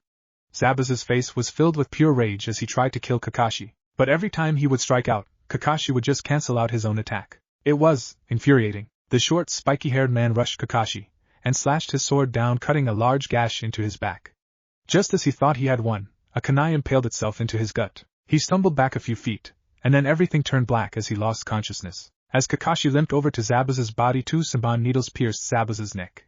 A small hunter-nin appeared and said, Thank you, Leaf-nin. I don't know if I would be able to take him myself. I will take my leave now. The mysterious hunter-nin grabbed Zabuza's body and shoo-shined away in a swirl of water. Kakashi, seeing as the battle was over, fell to the ground in pain. Kakashi-sensei! Sakura shouted as she rushed to his side. Sasuke calmly walked over as well to help his battered sensei. I'm fine, Sakura, I'm just a little tired, that's all. Take me back to Tazuna and I should be fine within a few days. Kakashi whispered out as he lost consciousness. With Naruto, he found himself inside the same woods that he was in before Amaterasu took him. He got up off the ground to see a young girl walking over with a basket. He rested his hand against his kunai pouch ready for action. Who are you? The young girl looked at him curiously, and saw that he had his hand close to a pouch. He must be a ninja, she thought. My name is Haku, and I'm just gathering herbs. Naruto calmed down at that and loosened up. Why do you need herbs? She bit her lip and said, my friend is ill and I need these to help make him better. Are you a ninja? Yeah, I'm a ninja of Konoha, and I'm here on a mission to protect some drunk guy. Would you like me to help you gather herbs, Haku-chan? Naruto proposed. Haku blushed a little bit and smiled. If you would like, but first, may I know your name? Right, sorry, my name's Naruto. Uzumaki-Naruto, and I'd love to help you. As he said this, a small fox ran up to him and started licking his face. Hey little guy, would you like something to eat? The small fox yipped in response and nibbled on his fingers. Haku looked at the exchange when her face darkened. He's one of Kakashi's genin. I can't let him live for Zabuza-sama, she though, as she reached for one of her saban needles. Just then the fox kid jumped and curled into her lap. So Haku, I'm sorry but I have to go find my team. I'd like to see you again. So would you meet me here tomorrow around 7-ish? Naruto asked sheepishly. Haku looked surprised, but then nodded her head in agreement. Bye Haku-chan, I'll see you later. Naruto shouted as he raced off towards Tazuna's house. The fox that was curled in her lap also left and bounded into the dense forest. I like her kit, she seems nice. Oh, and now that you're kinda my equal you can understand canines like us foxes, dogs, and wolves. Q said in his mind. Right, well that's cool I guess. So wait, only I can understand you, right? Correct, Naruto-sama. Q yipped. Hey Q, I'll have none of that. I'm still Brad or Kit to you.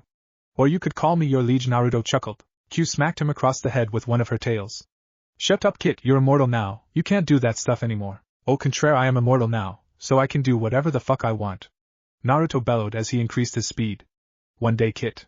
One day, he reached Tazuna's house within the next few minutes at the speed at which he was running, at which could have rivaled Guy without his weights on. Opening the front door, he saw Kakashi knocked out on the floor. He looked at Sasuke and Sakura and asked, oh, what happened to sensei? Sakura looked over at Naruto and shouted, Baka, where were you? We were attacked by more enemy nin. She then punched him in the face. She's right, dope. Where were you during the battle? Sasuke asked. Well Sasuke, I guess you could say I was in heaven.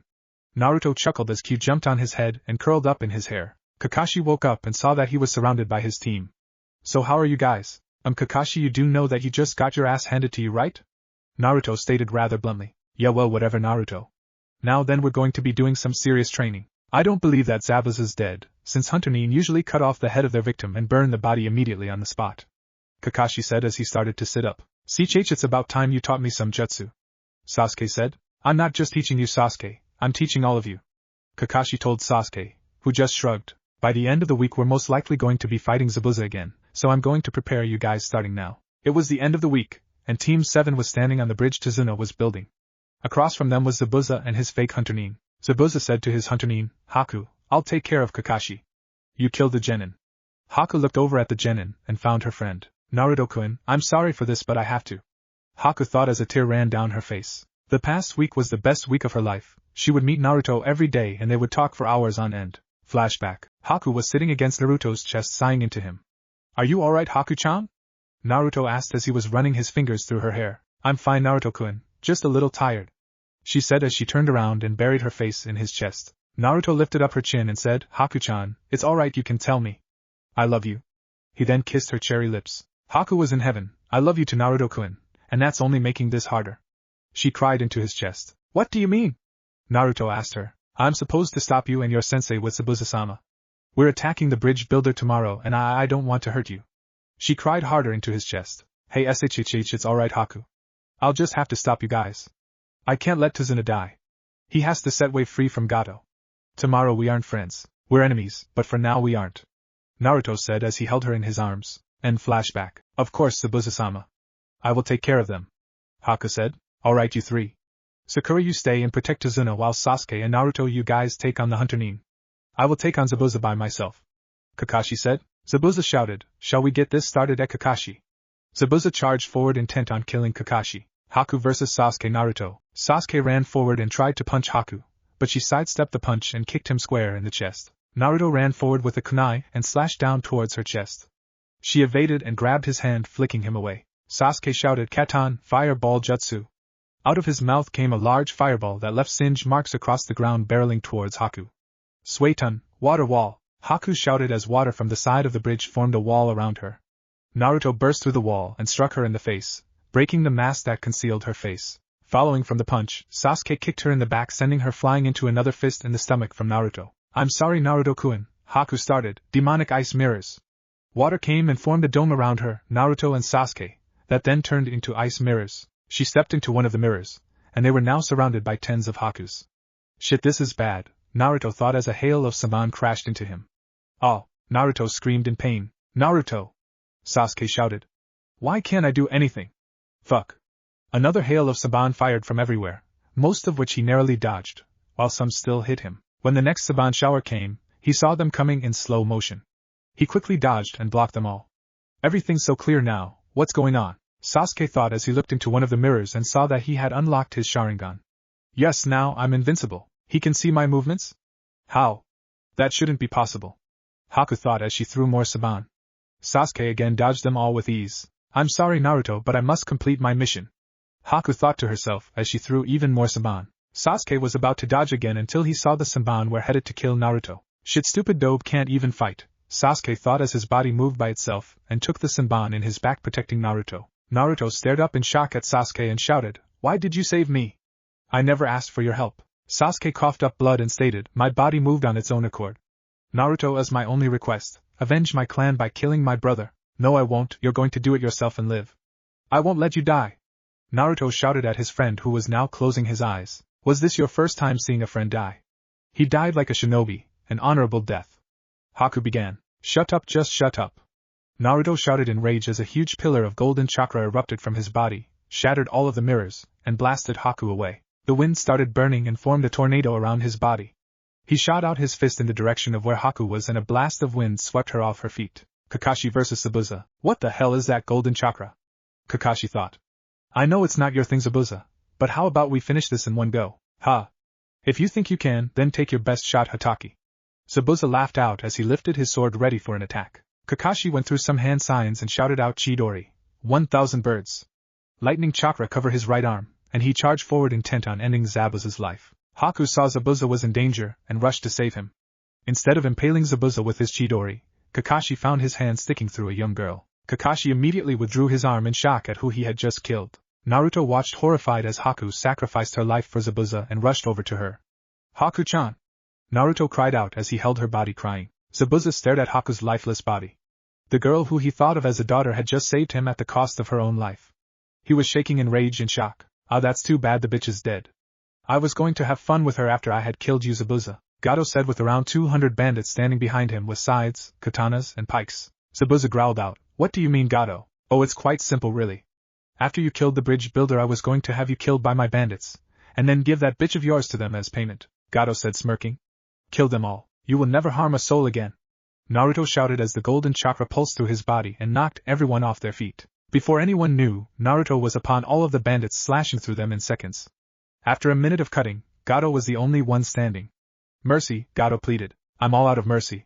Just know when you meet Shinigami-san, tell him Naruto Uzumaki says how's it going, Naruto said as Gato suddenly combusted into flame. The golden chakra then began to fade as Naruto fell into unconsciousness. Zabuza rushed over to Naruto and said to Kakashi, I'm sorry, Kakashi, even though we aren't enemies anymore, I need this boy to figure something out. Goodbye, Kakashi Hatake. I hope we never meet again. He then grabbed Naruto and faded into the mist. Oh shit, that's not good, Kakashi thought as he was about to run after them when he heard Sakura scream. Sasuke Kyuin. Kakashi ran over to where Sakura was crying over Sasuke's porcupine-like body, and checked his pulse to see if he was alive. Kakashi sighed in relief. It's alright, Sakura, and Sasuke is alive. He's just unconscious, that's all. What am I going to do now? Naruto's gone. Kakashi-sensei, where's Naruto? Sakura asked. Kakashi just ignored her and carried Sasuke back to Tazuna's house to rest. With Naruto, he woke up in a small dark room trying to figure out where he was. He noticed that in the corner of the room, a man was sitting in a chair. Ah, you're awake now. I need to ask you a few questions.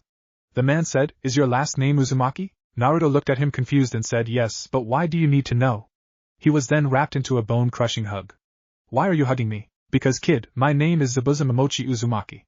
Your mother Kushina Uzumaki was my sister. Zabuza explained. But that would make you my uncle, wouldn't it?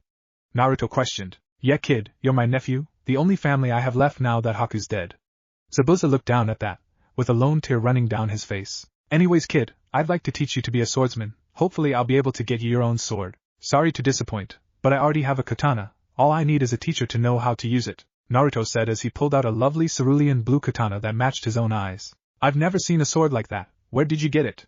Zabuza asked him as he tried to take the sword from Naruto when he felt his chakra being sucked away and felt a zap of lightning. I got it from a very good friend of mine. Oh yeah, and I'm the only one who can touch this sword without it harming anything, Naruto said as he rubbed the back of his head. Right, well, for the next couple of years, I'll be teaching you kenjutsu, and by God I will make you the greatest kenjutsu user in the world. Zabuza almost shouted, with the Hokage 4 years later. It had been 4 dreary years after Naruto had been kidnapped. Sarutobi's side into his hands. He missed the little boy he thought of as a grandson, and what made it worse was that the council and all of Konoha for that matter had been celebrating for demon brat's so-called death. He had tried to stop all of the celebrations, but he didn't have any real control over the civilian population. They were under the control of the civilian council, and so he was powerless to stop the celebrations. The next week was the week of the Chunin exams, and he thought Naruto would have been taking them. Just as he was about leave for the day, a large golden tornado appeared in his office, shocking him and his umbu. What almost gave him a heart attack was the fact that he was looking at his deceased successor, the Yondaime Hokage. And Minato? Sarutobi choked out. The man that looked like the Yondaime began to chuckle, that then grew into a full all-out laugh. Now Hokage Gigi, Dad's not here, he's with Shinigigi. Lightning erupted outside even though there was not a cloud in the sky. Oh come on Shini, you know you love my nickname for ya. Sorry Gigi, I think we have a lot to discuss. Naruto started. Sarutobi looked at Naruto and just hugged him and said, I don't really care what you want to say right now, all that matters is that you're back, and that you're safe. He then noticed that Naruto was wearing his father's old white robes. Naruto, what are you wearing? Well, I thought I'd honor Dad by wearing his old robes. Plus I think it'll scare the crap out of everyone to see me like this. Naruto explained while grinning. Sarutobi just laughed and clapped him on his back. That it would Naruto, that it would. So I assume that I'm going to have to speak with the council about my return, correct? Asked Naruto. Sarutobi sighed. Unfortunately I do. I don't wish to inconvenience you, but you must speak with the council. Depending on what they say, we will reinstate you as a ninja and put you back on Team 7. Naruto looked down and said, Of course Hokage-sama, if I must I will. Sarutobi stood up to take another hug. Of course Naruto, if you will follow me into the council chambers we will begin. Naruto walked in to see all of the civilian council and shinobi council already talking amongst themselves about their lives. When he entered all heads turned to him, and the Hokage, silence ensued. Everyone was thinking Yondaime-sama. The council burst into action trying to speak with him about how they finished his work about the demon brat. One of the council members, who actually said they killed the demon, was on the floor dead with a sword slash across his chest. Does anybody else want to break the Sandaime Hokage's law? An old woman who seemed around the age of the Hokage stood up and addressed him. Yondaime-sama, it is a pleasure to have you amongst us again. I'm sorry to disappoint you Kohara-sama, but my father died the day of my birthday.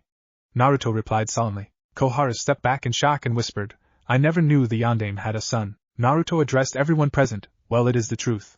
My name is Naruto Uzumaki Namikaze, son of Kushina Uzumaki and Minato Namikaze. I was taken by someone who knew of my heritage, and he trained me until the present, where I now stand before you all. The civilian part of the council all jumped up in protest saying, the demon brat's alive. Kill him. He can't be the Yondaime's son. Naruto is the son of the Yondaime. I have his blood tests, and they prove he is Minato's son. So if any one of you tries and says he isn't, I will kill you myself, said Sarutobi, who was leaking out a massive amount of Ki and holding the blood test results. If it is the wish of the council, I will have Naruto reinstated as a Konohanin, and he will partake in the Chunin exams with Sasuke Uchiha and Sakura Haruno. I believe he should be allowed to participate. The council grumbled and tried to make points that he was gone for years and so he couldn't be a ninja again. The Shinobi Council quickly agreed since they didn't hate him for holding the Kyuubi, and so they allowed him to return to active duty. Streets of Konoha. A small boy around the age of 8 was running away from a large pink-haired banshee who was intent on killing him. When he turned the corner he bumped into something hard and solid. He looked up and saw some guy in a black cat suit and a girl with a huge-ass fan. The cat boy lifted him up by the scruff of the neck and said, Watch where you're going, kid, you'd better say sorry. I'm not afraid of some cat guy who wears makeup. Konohamaru said in defiance. It's war paint, you brat. Kankuro yelled. Put the kid down, Sannin, a tall blonde-haired man said. The man walked over to Kankuro and grabbed his hand and twisted it, causing him to release Konohamaru. Now then, you wouldn't want to hurt the Hokage's grandson, would you, Sannin? If so, go ahead and ensure your death. You there in the tree, come down here, the man shouted up at the tree. Sasuke jumped down from the tree and smirked. So you were able to notice me, good job. Sorry team, I was talking to the raccoon that was standing above you. Just then a redhead appeared in a swirl of sand. Bow down to him, you fool. Do you want to die? Bow down to him now, Shikaka said to Gaara in his head. Why, he doesn't seem tough to me, he's just some wannabe shinobi. You fool, he isn't a normal shinobi. He's a Jinchuriki. The redhead looked with interest and said, It is a pleasure to meet you, might I ask who you may be? The man held up his hands and showed 9 fingers. Gaara nodded and said, I see. Temari Kankuro, let's go. Temari and Kankuro stared in shock but quickly got over it, and went to follow Gaara. Mindscape. As he was about to leave, Gaara found himself in a cold dark desert. In the distance he saw some kind of raccoon curled into a ball. Are you Shikaku? Gaara asked. How are you in here? You shouldn't be in here, you can't be in here, Shikaku said. Naruto walked up and said, Oh, believe me Shikaka, he can be in here since this is his mind. Or did you forget that, I wonder? Shikaka looked at him, and bowed down on the floor begging for mercy. Shikaka, you have tormented this young soul for long enough. If I hear of you tormenting and trying to take over him, I will literally rip of your tail off, shove it up your ass and turn it sideways. Do I make myself clear? Naruto glared at Shikaka, who only nodded. Great. Now then Gaara, you will be able to sleep at night, and if I hear you going off killing people again just to prove your existence, then I will personally end you myself. Goodbye Gaara, see you in the real world. By the way, name's Naruto Uzumaki. It was a pleasure meeting you Gaara. You may come and talk to me whenever you like, just call. Oh, and if anything happens with that cute little raccoon, remind him what I told him, why don't you? Naruto said as he started to walk down the alley. Wait! Sasuke shouted, Who are you? Naruto turned around and looked at him. The last time you saw me team was in Wave when we were fighting Haku. If you'll excuse me, I'm going to find Kakashi-sensei. Dobe? Is that you? How are you alive? Sasuke began as he was floating up in the air. When he looked down he saw that Naruto had his hand raised at him. What are you doing? Sasuke demanded. Well Sasuke, technically I'm not doing anything to you, the wind is. I merely just asked the wind to lift you up and so it did. Now I'm going to tell you something. Those who abandon their mission are trash, but those who abandon their comrades are worse than trash. Remember those words Sasuke. Because I won't abandon you, Sakura, or Kakashi even though you all abandon me. Good day Sasuke, Naruto replied. Naruto walked around and found himself at his old training grounds, Ground 7. As he passed the 3 wooden pillars he noticed his old sensei kneeling at the memorial stone. Maybe I should help him a little bit, he thought, and then faded into the wind. Kakashi paid his respects to his teammates, his sensei, and his old student. Kakashi, do not weep for us, we are always here, don't waste your life away thinking of the dead, live in the present. A voice in the wind said. Kakashi jumped up and looked around to see who said that. He felt a hand rest on his shoulder. When he looked back he saw a man that looked in his late 30s, in a black t-shirt with umbu-style pants on. I'm sorry sir, I will leave you to pay your respects, Kakashi stated as he started to walk away. Kakashi-san, don't leave, I wish to speak with you, Naruto said. Kakashi didn't even turn around, and kept walking. Would you like to see your student Naruto Uzumaki again perhaps? Kakashi froze in place, and growled out, Where is he? I'm right in front of you sensei, Naruto said. Kakashi turned around and didn't see the old man in civilian clothes, but his old student Naruto in the same clothes. Hello Kakashi-sensei. And Naruto, what? I don't understand. Kakashi stammered. Kakashi, do you remember the days Zabuza took me away? Kakashi nodded. Good, well the truth of the fact is he was my uncle, and he taught me many things. Naruto explained. Plus Dad isn't pissed at you for losing me since I went away with family. We'll meet again sensei. Naruto then disappeared into the wind. Chunin finals, because I think the Chunin exams have been overly done. The Hokage and Kazekage sat in the Kage box watching the finals of the exam.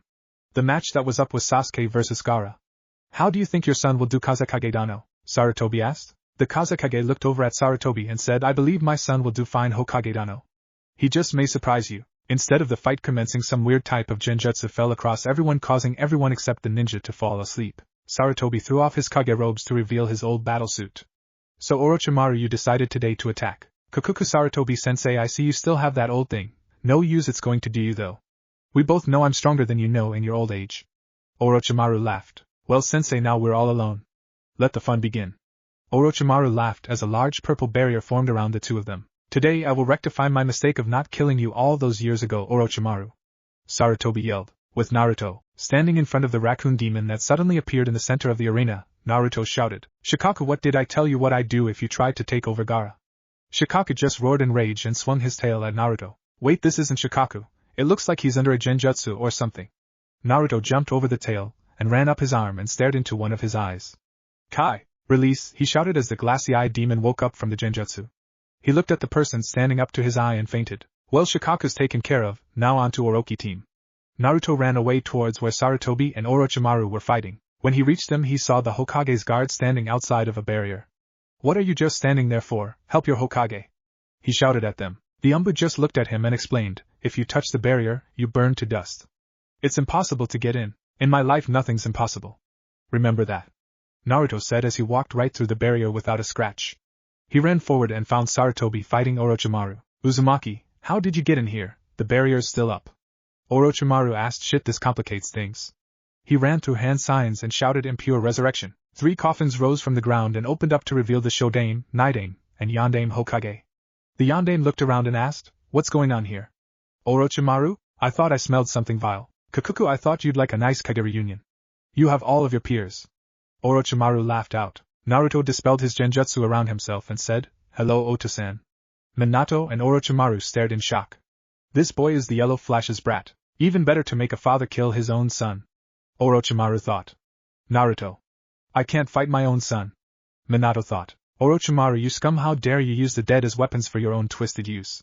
I will destroy you today. Naruto smiled and did some hand seals for Futanhage Shurikaze katanas, wind release, raging wind blades. Instantly hundreds of tiny wind blades shot out towards Orochimaru and his puppets. Naruto didn't even let them recover and made another set of hand seals for Katan Gakaki no Jutsu, fire release, great fireball jutsu. Orochimaru for his part didn't even feel what hit him as he was blasted off of his feet due to the force of the futon technique. He saw the fireball coming and doing some hand seals for Sueten Yan Hashira Fukumu, water release, water encampment wall. Using his reflexes, Naruto managed to attack Orochimaru, making a huge diagonal cut beginning from the man's right shoulder to going all the way to the man's thigh. Needless to say, Orochimaru screamed in an inhuman-like scream of agony.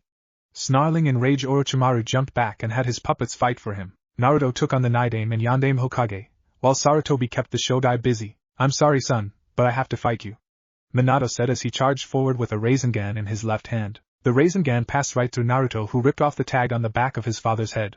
1. Bye dad, say hi to Shinigiji from me, Naruto said as Minato's body crumbled to dust. Naruto sent his gaze towards the Nidame, who was currently going through hand seals for Sueten Suikoden no Jutsu, water release, water shark jutsu. The water sharks bit into Naruto's limbs, causing him to scream in agony. The sharks then fell off as Naruto walked over to the Nidame, even after getting hit by such a powerful jutsu. He was a juggernaut that just wouldn't die. Naruto unsealed Stormbringer, which was the katana that Susanoo gave him. Charging forward, Naruto slashed off one of the Nidame's arms. The Nidame jumped back and his arm regrew. He went through the hand seals for Sueten, raging vortex. A large whirlpool formed above his head and shot towards Naruto, who managed to jump to the side just in time. Naruto flung a kunai and did the hand seals for kunai Kagebushin. A hail of kunai sped towards the Nidame and impaled him into a wall. Naruto jumped at the chance and ripped off the sealing tag on his head. Forgive me, Nidame-sama. Sarutobi backflipped, dodging the tree root that swept across the ground only seconds later. I'm sorry, sensei, but this is the only way to make sure you won't come back again, Sarutobi said as he went through hand seals and shouted, Shiki Fujuin. Naruto ran over to Sarutobi, who was now holding onto Orochimaru and the Shodai with the death god Shinigami. Sorry Gigi, and oh, Naruto screamed as Sarutobi finished the seals and summoned Shinigami. Shinigami looked at who summoned him and snarled and raged at the man whose soul he was supposed to steal. Orochimaru, you have cheated death long enough. I will eat your soul, and you shall suffer for all eternity, Shinigami stated as he reached through Sarutobi's back to steal Orochimaru's soul. He sucked in the Shodai's soul but didn't have enough energy to suck in another soul.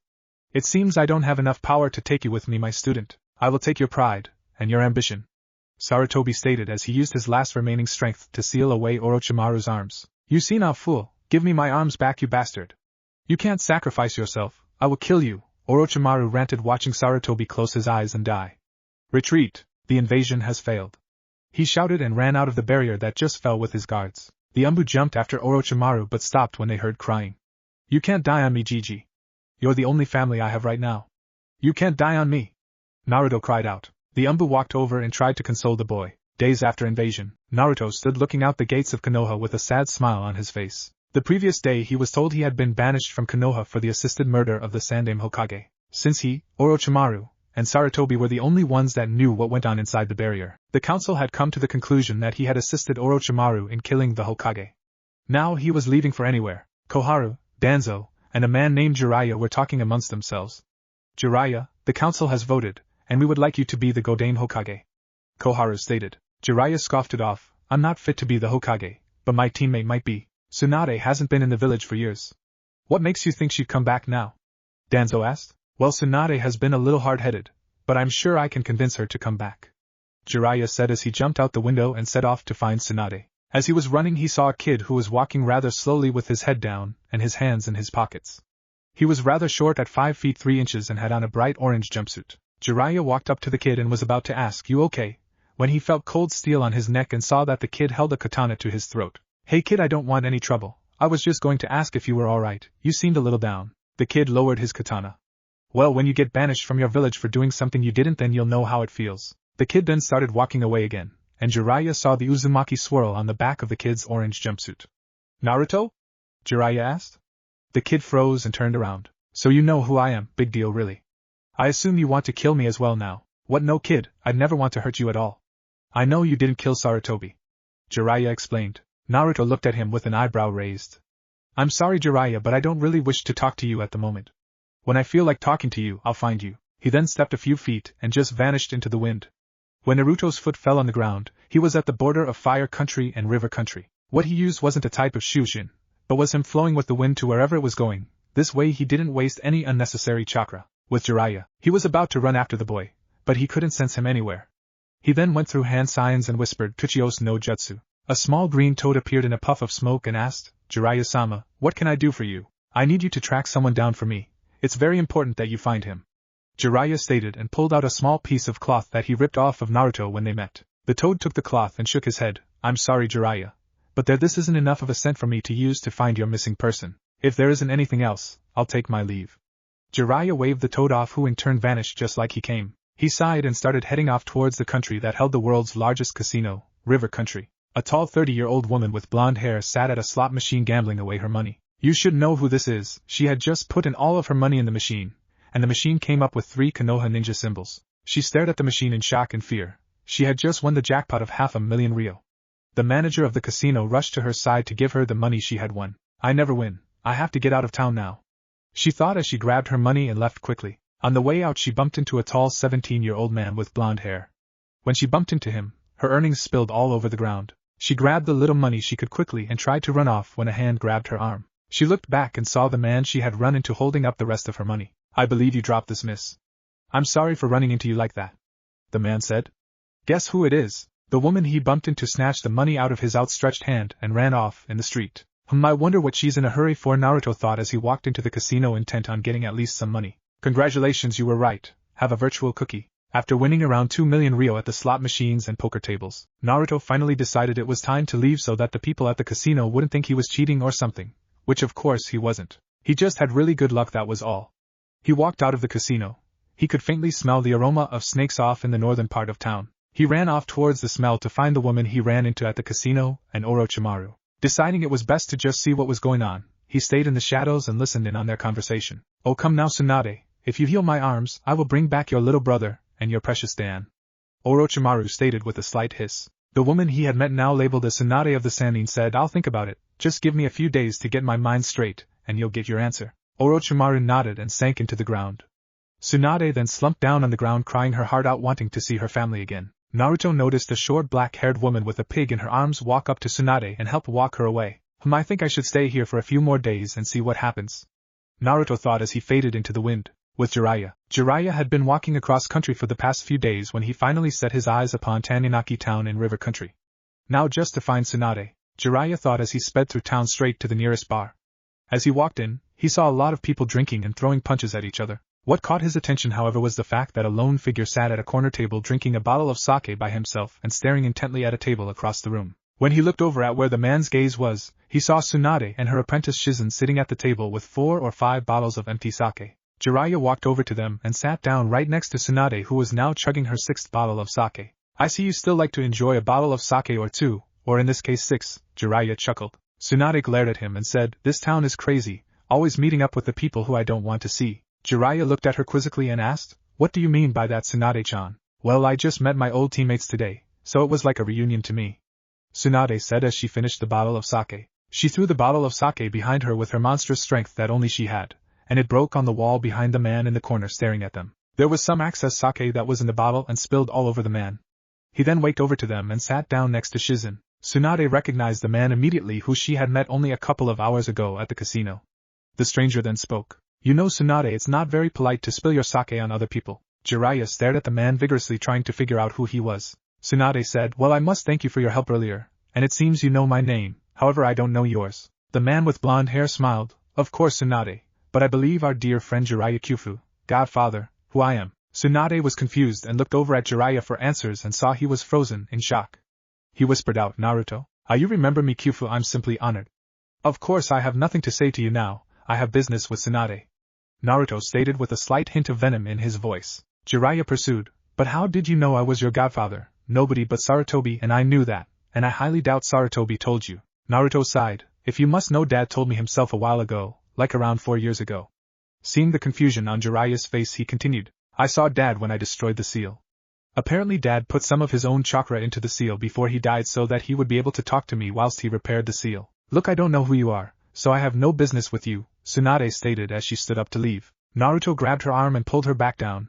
I know you don't know me, but if you're even considering accepting the deal that snake bastard gave you, I will kill you and Shizen here. Tsunade found herself at the other end of 3 murderous glares from this Naruto person, Jiraiya, and Shizen. Jiraiya then said, Tsunade, he killed Sensei. You can't trust anything he tells you or promises you.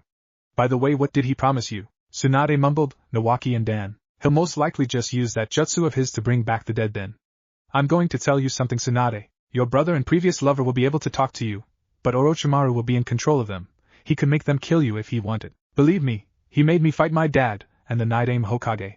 Naruto explained. So you're a Konohanin, Tsunade implied but was cut off by Naruto, former Konohanin. I was banished for killing Sarutobi. When are you going to meet the team? Naruto asked solemnly. Tsunade looked at Jiraiya who held his head hung low.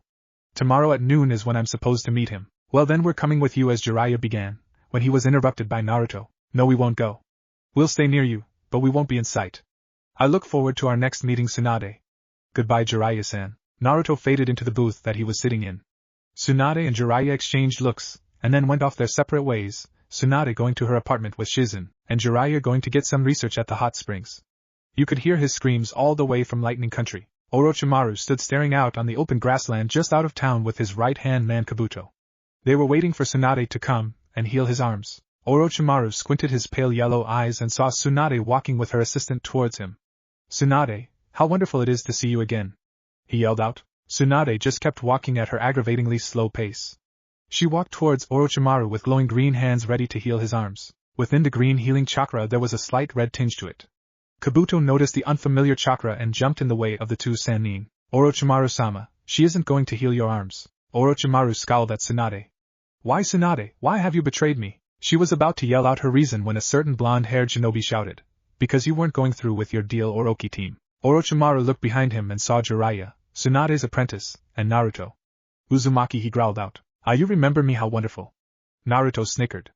Kabuto now. Orochimaru shouted, as Kabuto wiped blood across some kind of tattoo. Shit, Tsunade, and Jiraiya thought as they went through their own hand seals and shout Kuchios no Jutsu, summoning jutsu. 3 large animals appeared out of the smoke. A large snake, slug, and toad. The toad boss, Gamabunta, shouted, Jiraiya, why have you summoned me here? He then looked and saw the slippery snake standing on Manda's head. Now I see. Well, I've always wanted a snakeskin wallet, let's end him. Jiraiya nodded and fired off a couple of fireballs at Manda, who in turn used his speed to rush behind Gamabunta and tried to bite him. Gamabunta jumped out of the way and pulled out his dagger. Slashing downward he tried to decapitate Manda. Kakuku, Jiraiya-kun, why not let our summons fight while the real battle commences? Orochimaru stated as he upchucked his sword Kusanagi. He jumped off Manda's head and was about to strike through Jiraiya's heart when another blade blocked his strike. Uzumaki. Orochimaru hissed. I'm appalled, how could you forget about me? Naruto sniffled out, I thought we had something special. I'll kill you, Uzumaki! Orochimaru shouted in rage as he swung Kusanagi intent on impaling Naruto. Naruto jumped away and sat down on the ground comfortable enough to just watch Jiraiya take care of Orochimaru. Tsunade was paralyzed in fear after Kabuto spilling his own blood on her face. Weak. To think I actually admired you as a medic, Nin, Kabuto spat out in disgust in between kicking Tsunade. Naruto saw this and couldn't let it continue. Well, he could, he just didn't want it to continue, and jumped down to stop one of Kabuto's punches. He grabbed the punch, and flicked Kabuto aside like a toothpick. You brat, Kabuto said angrily as his hands grew a light blue color from releasing some of his chakra in his hands. Well, I don't want to get hit by those now, do I? Naruto stated as he withdrew Stormbringer. Kabuto swiped his hand downward to cut the tendons in Naruto's legs. Naruto blocked the swipe with Stormbringer, that absorbed the chakra on Kabuto's hand. Kabuto jumped back and felt the drain on his chakra. You brat, you stole my chakra, Kabuto yelled. Shit, I can't touch him without him just stealing my chakra, making my medical techniques useless. Fuck. He jumped back and made a couple of hand signs and shouted, Doton, Earth Spear. A spear of densely packed earth shot towards Naruto. He dodged the spear and went through his own hand signs and shouted Futon, Great Breakthrough. A large burst of wind shot out from all around him, knocking Kabuto off his feet. Fuck you, Uzumaki! Kabuto screamed in pain as he was getting back up. I will never do that, but your master might want to fuck you, so go ask him. Naruto chuckled and threw a couple of kunai into Kabuto's legs. Kabuto managed to dodge the first one, however the other two embedded into his thighs, cutting his muscles. He let out an unearthly scream before he was silenced by Naruto cutting off his head. You should never let your emotions take over in battle, Kabuto. That was your greatest mistake. Tsunade stayed where she was, staring in front of her where Naruto killed Kabuto. Naruto, who are you? She thought to herself. She watched in shock as Naruto walked over and knelt down beside her. Tsunade, are you alright? He asked. Yeah kid, I'm fine, let's go help Jiraiya. She said since she had gotten over her fear of blood after the first battle she had been in for several years. She and Naruto ran over to see that Jiraiya was on the ground panting heavily with the summons looking over him. Tsunade ran her hand over Jiraiya trying to heal him. Orochimaru escaped soon after you killed his student Kabuto. Jiraiya coughed out. Jiraiya, don't talk, save your strength. Tsunade scolded him. He laughed, and only kept talking. Tsunade, will you become the Godame Hokage? You have seen the evils Orochimaru has done. The village needs your help. I will take the title on 2 conditions. Tsunade began. If it is within my power I will try and give you them. Jiraiya weakly said. 1. Tell me about Naruto's heritage. Jiraiya looked gobsmacked, and stated, I'm sorry Tsunade, I'm not allowed to tell you anything about them. His father wouldn't allow anyone to know until he reached the rank of Jounin. Tsunade shouted, You will tell me, Jiraiya, he just beat a Jounin, and not just any. He killed Orochimaru's right-hand man. I believe he is already Jounin level. Now tell me. Naruto spoke up. Tsunade, even if I could beat Sarutobi in an all-out fight, Jiraiya still wouldn't tell anyone about my parents. However, I am allowed to tell anyone I please. My mother was Kushina Uzumaki, Konoha's Red Death. He began. Tsunade gasped, and thought no, I was told he died. That can't be true. If it is, then his father is my father was Minato Namikaze, the Yondaime Hokage, and Konoha's Yellow Flash. Tsunade jumped up and grabbed him into a bone-crushing hug, crying. Jiraiya, still lying on the ground, looked at the two in confusion and wondering what the hell was going on. I'm sorry to break things up, but why are you hugging Naruto, and crying? Tsunade released Naruto, who suddenly gasped for air, and said, Because that's not his full name. Both Jiraiya and Naruto looked at her in confusion. Well, you see, your great-great-grandmother was Mito Uzumaki, and she married my grandfather, Hashirama Senju.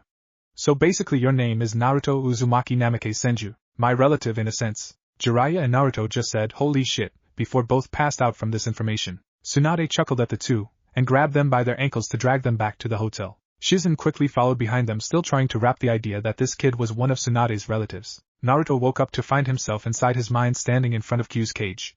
He walked through the bars and saw Q sprawled on the ground with only half a tail left. Q, he muttered sadly. Naruto-kun, I'm sorry for everything.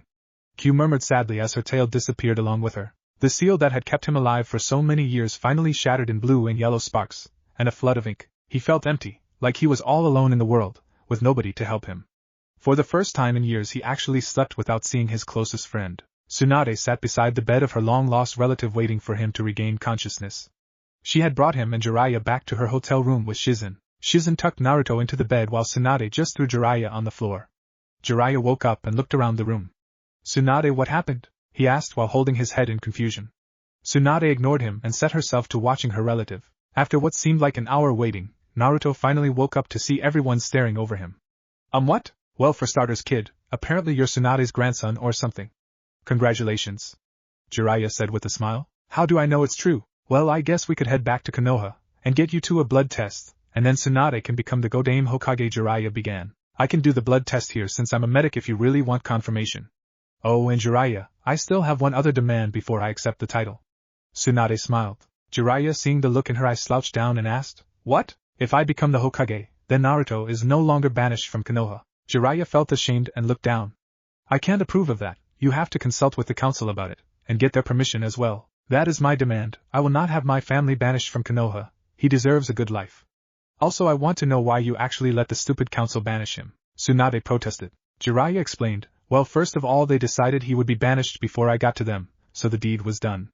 With him being banished, however, gives a great opportunity. Since I can't stay in the village for long periods of time due to my spy network, I can keep him with me to teach him, and also protect him need be. I guess that makes some sense, but I want Naruto to come to the village at least once every 2 months. I will most likely be able to remove your banishment, Naruto, and I could reinstate you as a ninja of Konoha. Bachan, I don't want to live in the village, I want to be free. I will still protect Konoha, but it will be in my own way outside of its walls. Naruto stated. Tsunade looked dumbfounded for a little bit, but got over it remembering what he must have gone through. Fine, I'll still become the Hokage, but Naruto, you're coming back to Konoha to at least get our family's scrolls. Maybe you'll even unlock my grandfather's bloodline. Hold on, I still want that blood test before I fully trust you, alright?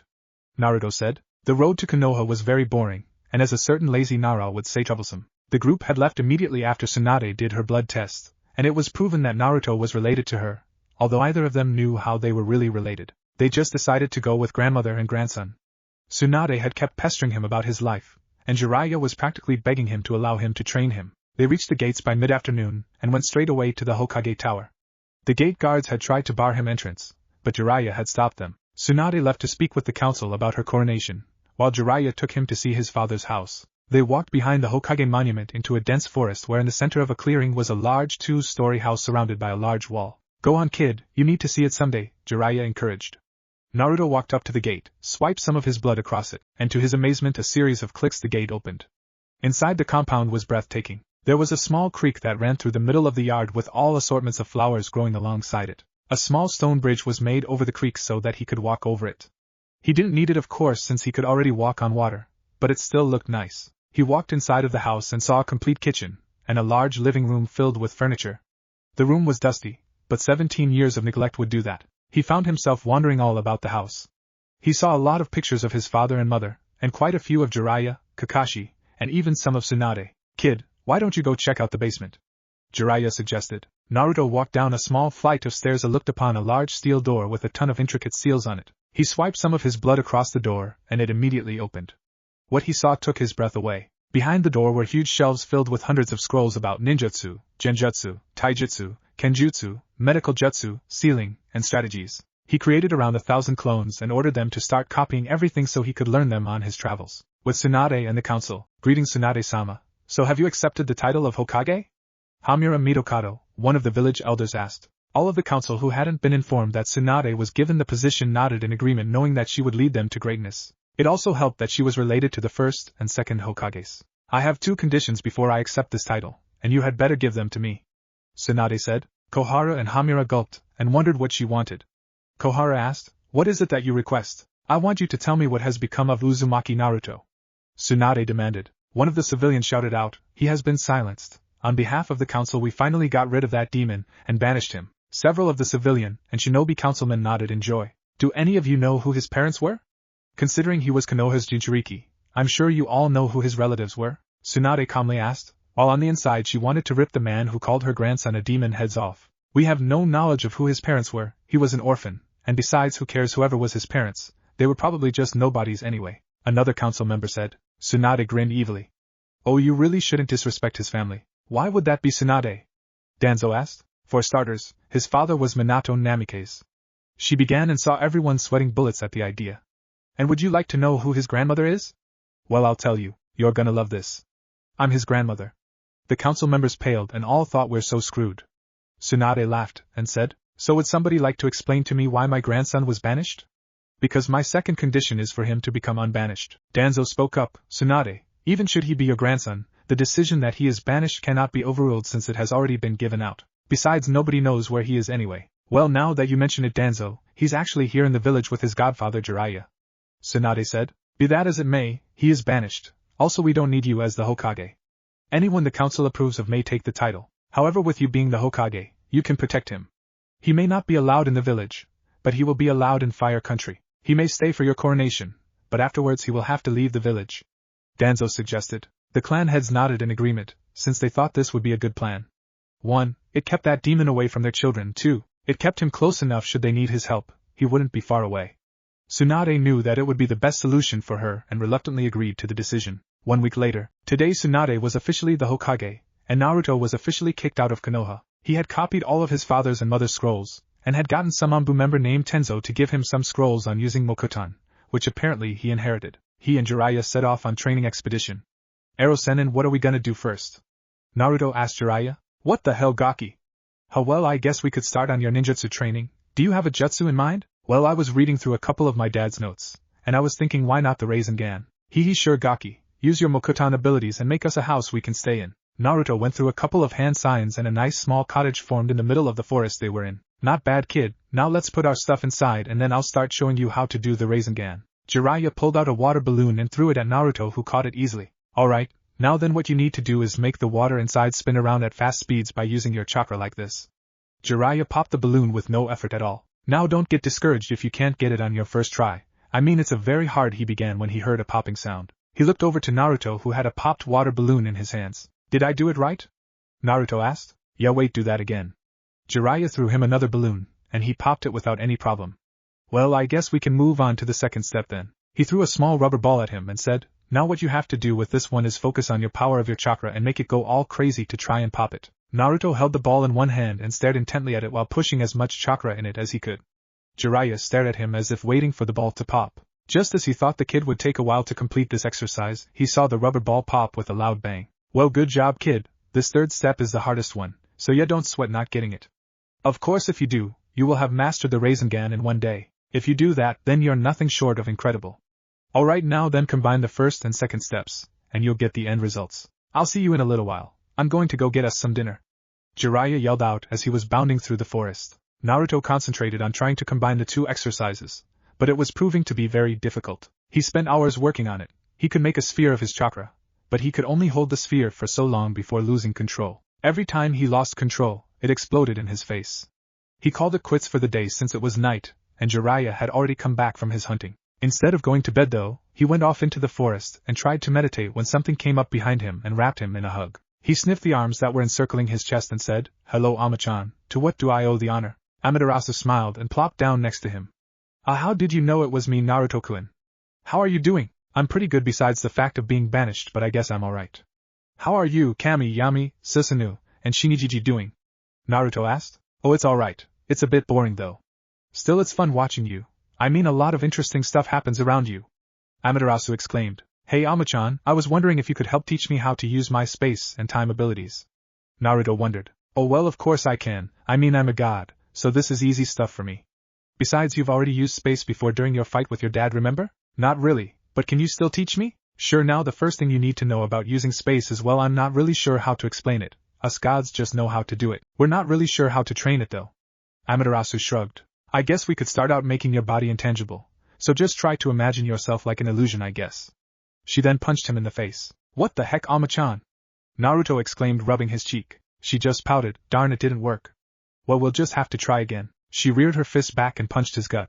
But to both of their surprise, her fist and then her whole body just passed through him, and fell on the ground behind him. Naruto quickly turned around and pulled her back up to her feet. Are you alright? Yeah, I'm fine. Good job, by the way. You can become intangible. She shouted and pulled him into a hug. Yeah, thanks, Naruto said, hugging her back. Right, well, I'll be seeing you soon, Naruto-kun. Bye. Amaterasu said as she phased out of existence. Naruto walked back to his cottage and quickly fell asleep in one of the open rooms. The next day, Jiraiya stood looming over the boy, and summoned a small fat toad. He pointed to the boy's face, and the summon smiled. It jumped and sat on Naruto's face, waking him up. Naruto swatted the toad off of him into the nearby wall and shouted, What the hell was that for? Jiraiya laughed and said, Well, it was to wake you up, and I must say, it was very funny. Naruto scowled at him and begrudgingly got out of bed. Right, well, how far have you gotten on mastering the Rasengan? Naruto extended his arm and formed a small spiral sphere that then disappeared in 5 seconds. I can create the sphere, but I can only hold it for 5 seconds before I lose control of it. Phew, damn, if that kid mastered it in one day, that'd just be insane. Jiraiya thought. Right, well, how about a demonstration then? He then made a perfect Rasengan in his right hand and showed it to the kid. So if you can keep the chakra in the spherical shape, and add a lot of power, maybe Naruto though, as he then formed his own perfect golden Rasengan. Jiraiya stared at the golden ball and said, Hit me with it. What? Naruto asked, still maintain the Rasengan. Just hit me with it, so I can see if you have really mastered. Jiraiya began as he felt a searing pain in his gut. He looked down and saw that Naruto had slammed his Rasengan into his gut. He then went spinning into a tree across the forest. The tree shattered and he was sent through another 2 trees before he finally stopped. Holy shit, it's not supposed to be that powerful. I mean, mine and Minato's could only send someone through 1 tree, but his just sent me through 3. And what's with the golden chakra? Arrow Sannin. Are you alright? Naruto asked. I'm fine, kid, but what is that golden chakra that you have? Jiraiya asked as he got up, still a little weak from that hit. Well, I don't really know. I mean, that's just what my chakra looks like, I guess. Why? Nothing. Just curious is all. Well, now that you've mastered the Rasengan, how about you sign the toad summoning contract? Jiraiya proposed and pulled out his large scroll. Yeah, I'm sorry, but I can't sign it, Naruto said. Why not? Jiraiya questioned. Naruto then summoned a small fox that bowed before him. Naruto-sama, what a pleasure it is to meet you at last. I am Esamono, trickster, what do you require? The small fox yipped. Naruto looked down at the small fox kit. Nice to meet you, Esamono. I was just going to ask, considering I am your leader or something, if it was possible to sign the toad contract? The kid looked up. Yes, it is possible, and aloud. You must get the toad boss to agree though. I'm sure he'll let you though. Bye. The fox then disappeared in a puff of smoke. Well, that's convenient. Okay, Jiraiya, let's sign this thing. Naruto grabbed the large scroll and signed his name in blood. He thought about a toad and shouted summoning jutsu. A huge pillar of smoke appeared and out came a large toad smoking a pipe with a large dagger. Jiraiya! Why have you summoned me? The large toad demanded. Naruto jumped up onto the toad's face and said, Jiraiya-sensei didn't summon you, I did. I already have the fox summoning contract, but I would also like to have your contract as well. And why do you want my contract as well, little one? It's because my father could summon you guys, so I wanted to as well. Naruto explained. The toad thought for a moment, and puffed out smoke from his pipe. Very well, then I shall allow you to summon me and my kin, as soon as we drink together. By the way, my name is Gamabunta. Naruto paled. I'm not old enough to drink yet though. I'm only 17. Fine. When you become of age, summon me and we shall share a drink. In the meantime, feel free to summon my kin. Good day to you. Gamabunta then disappeared back into the summon realm. Jiraiya jumped over to him. Well, damn kid, I never knew you could summon foxes. Where'd you get the contract? Kami gave it to me. Jiraiya laughed. That's a good one, kid. Now seriously, where'd you get the contract? Naruto just walked away back towards the small cottage. Naruto! Naruto! Get back here, tell me the truth! Naruto kept walking and sunk into the ground. Team 7, Kakashi, Sakura, and Sasuke stood in the Hokage's office waiting for a mission. Tsunade looked up at them from her paperwork and asked, I assume you guys want a mission then? Kakashi nodded. Yes, we would, but since Naruto left, we need another team member to do missions. Tsunade said, right, go to your usual training ground, and I'll send Naruto's replacement. I have a D-rank mission to help collect supplies to rebuild parts of Konoha that were damaged by the invasion. Take it because that's the only mission I have for you today. Sasuke and Sakura left out the door, while Kakashi just jumped out the window. Sakura looked at Sasuke with a blush and asked, now that Naruto Baka's gone, will you go on a date with me, Sasuke-kun? No. Sasuke stated and left Sakura alone silently crying. Why doesn't he love me? Sakura thought to herself. Sasuke walked around town, and decided to do some training. He went home to his estate, and set off to his own personal training ground. He fired off a couple grand fireballs, and his Phoenix Fireball jutsu. He panted and thought, damn, I need more power. I need more power to defeat him. Some kind of ninja wire wrapped around him and dragged him on the ground. He tried to wriggle himself free only for the wire to cut into his skin. He looked up from the ground and saw 3 people standing over him. What the fuck are you doing? Sasuke yelled at them. The fat man said, ho, he's got a mouth on. You and Taiyuya will get along perfectly. The girl he figured was Taiyuya yelled, shut up, fat ass, he's just some stupid little prick. I don't even know why Orochimaru-sama wants him anyway. Sasuke looked at them with fear. Orochimaru was the one that bit him and was playing with him in the forest of death.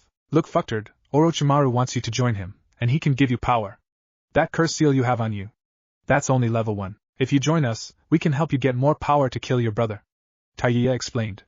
Now you coming with us or not? Sasuke thought about it for a while, and asked, what's the catch, bitch? The other 2 males restrained the enraged Taiyuya until she eventually calmed down. The fat one said, Orochimaru wants your life as payment. He will give you the power to defeat your brother, and then you will die. My name's Jirobo, the crazy chick's Taiyuya, and the weird pale white guy is Kimimaro. Fine, I'll join.